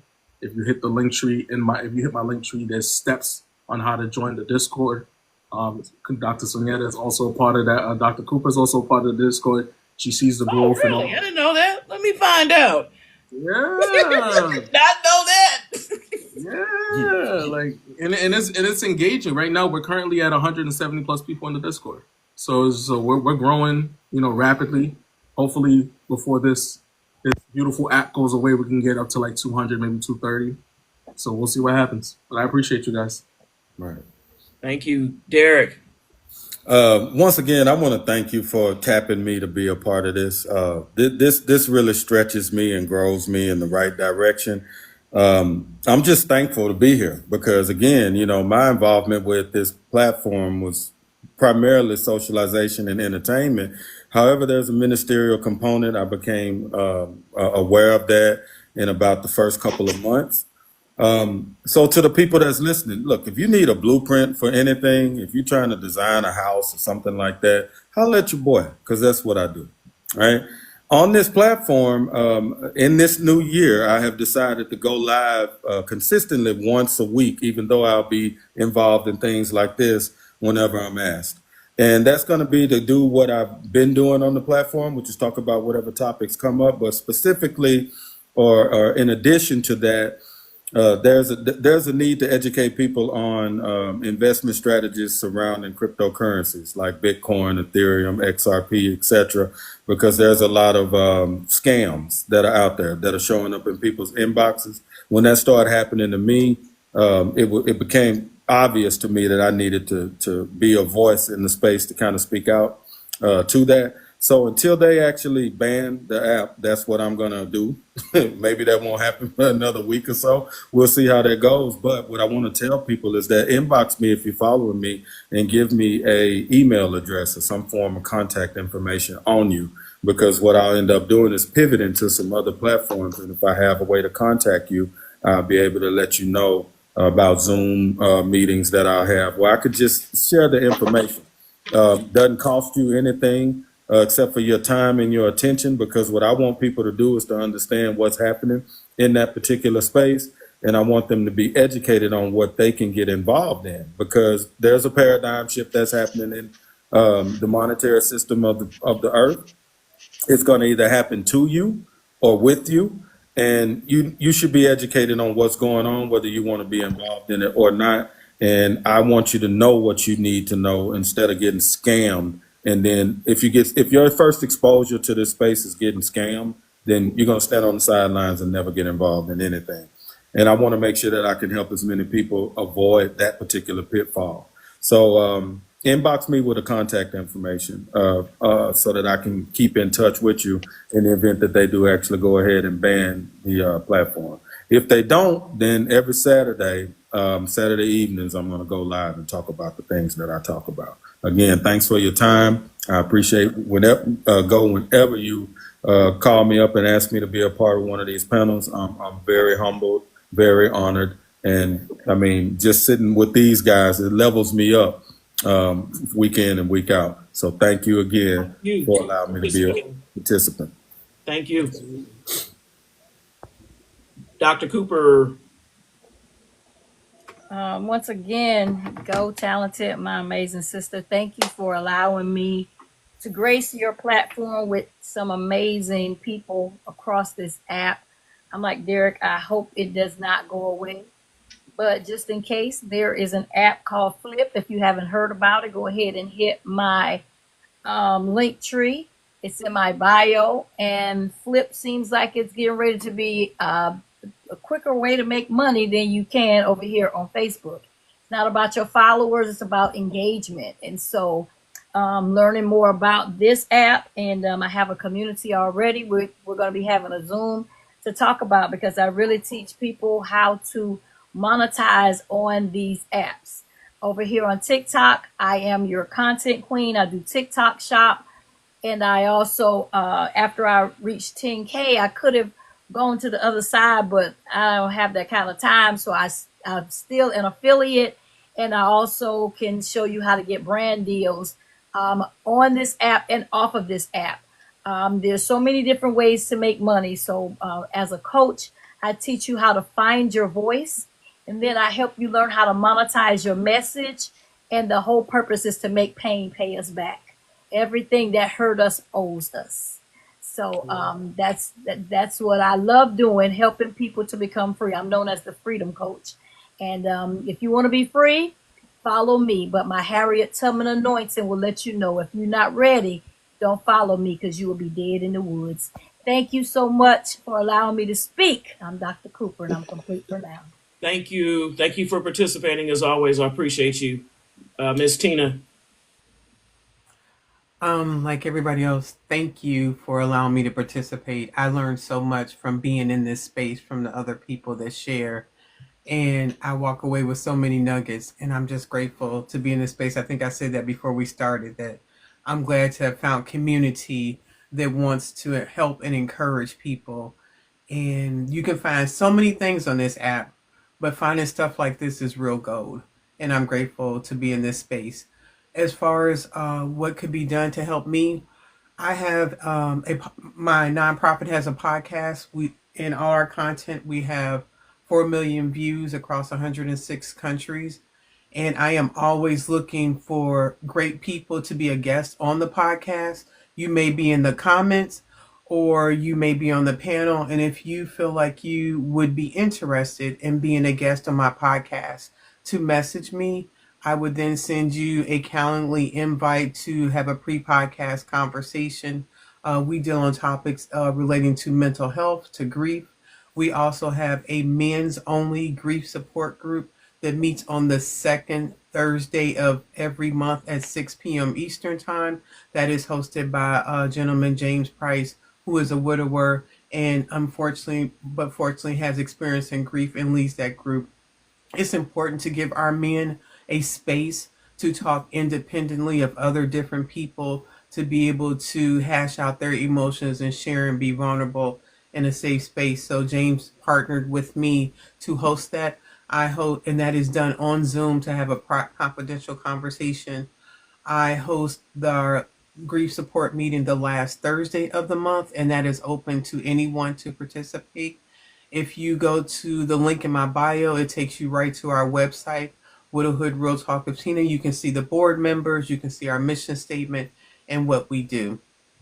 And different events that we have are listed there.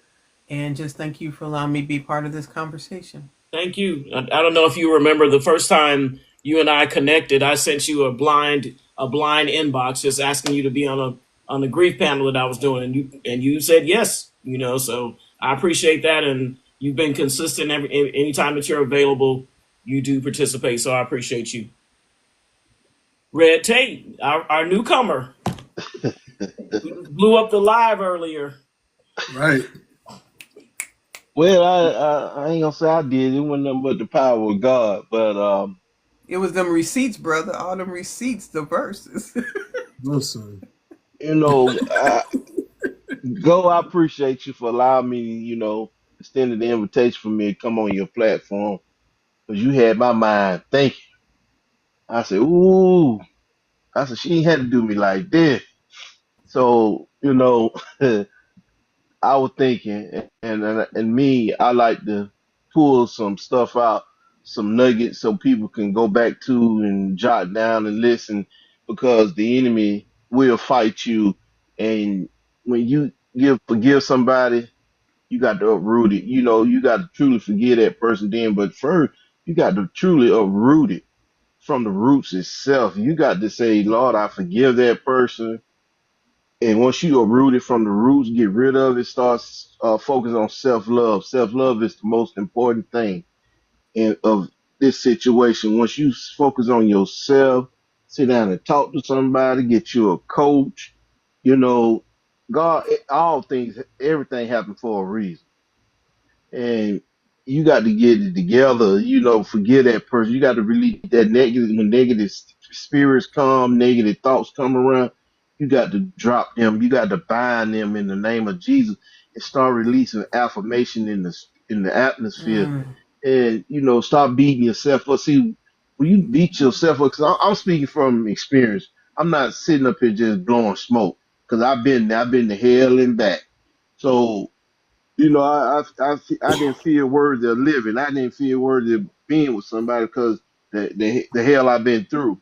But if it went from God that picked me up and brought me out the mockery clay down from here and turned me around and gave me a new set and a new outlook on life, don't dwell on the past no more. If once you forget, uproot it and cut the strings and forgave the person, don't go back. Keep going back to the past. Keep looking back to the past. It's just like a dog going back to his vomit. Don't do Mm. that. You got to keep pushing. The goal line is, the finish line is in front of you. It ain't behind you. We're gonna go through trials and tribulation, but finish line in front of you. You're a winner. You victorious. You the head, not the tail. You the lender, not the borrower. You above, not beneath. I'm wonderfully made in the eyesight of God. I am a king. I am a queen. See, you got to release affirmation like that in the atmosphere, and you got to keep pushing. So the enemy gonna come. That's why the Bible said we got to renew our mind daily. Once you renew your mind, have a made up mind, finish line in front of, because we are victorious people. I am more than a conqueror. I can do all things through Christ that strengthen me. So finish line in front of you. Don't give up. Keep pushing. Now, if ain't nobody told you, say they love you today. Red Tate love you, and God love you too. That go for you, my sister, and go for you too, my brother. God bless you. Go. Thank you again to all the panelists, to Derek, Coach E, So Coach anybody, Tina, Miss Tina, and Coach Cooper. I had to come. You laugh. Woo! You brought the fire. And Coop, I somebody appreciate asked you, y'all. is it Flip? they said yes, he said flip. Flip? Okay. Yeah. So there's Yeah. another live that's going on. Ali, which is one of our other followers and mutuals, he's running a live right now. So if anybody's looking for another live to go after this one, look up Ali. And then also Sydney has her live, women's mindset coach 45 and older. Her somewhere between 12 and 12:30 Eastern Standard Time. She'll be starting up. So thanks again, everyone, for stopping by. Thank you for gifting, tapping, and sharing and engaging. And thank you, panelists, for your being so awesome. I love you guys. Take care. All right. Thank Thank you. you, Love everybody. y'all too. Love y'all.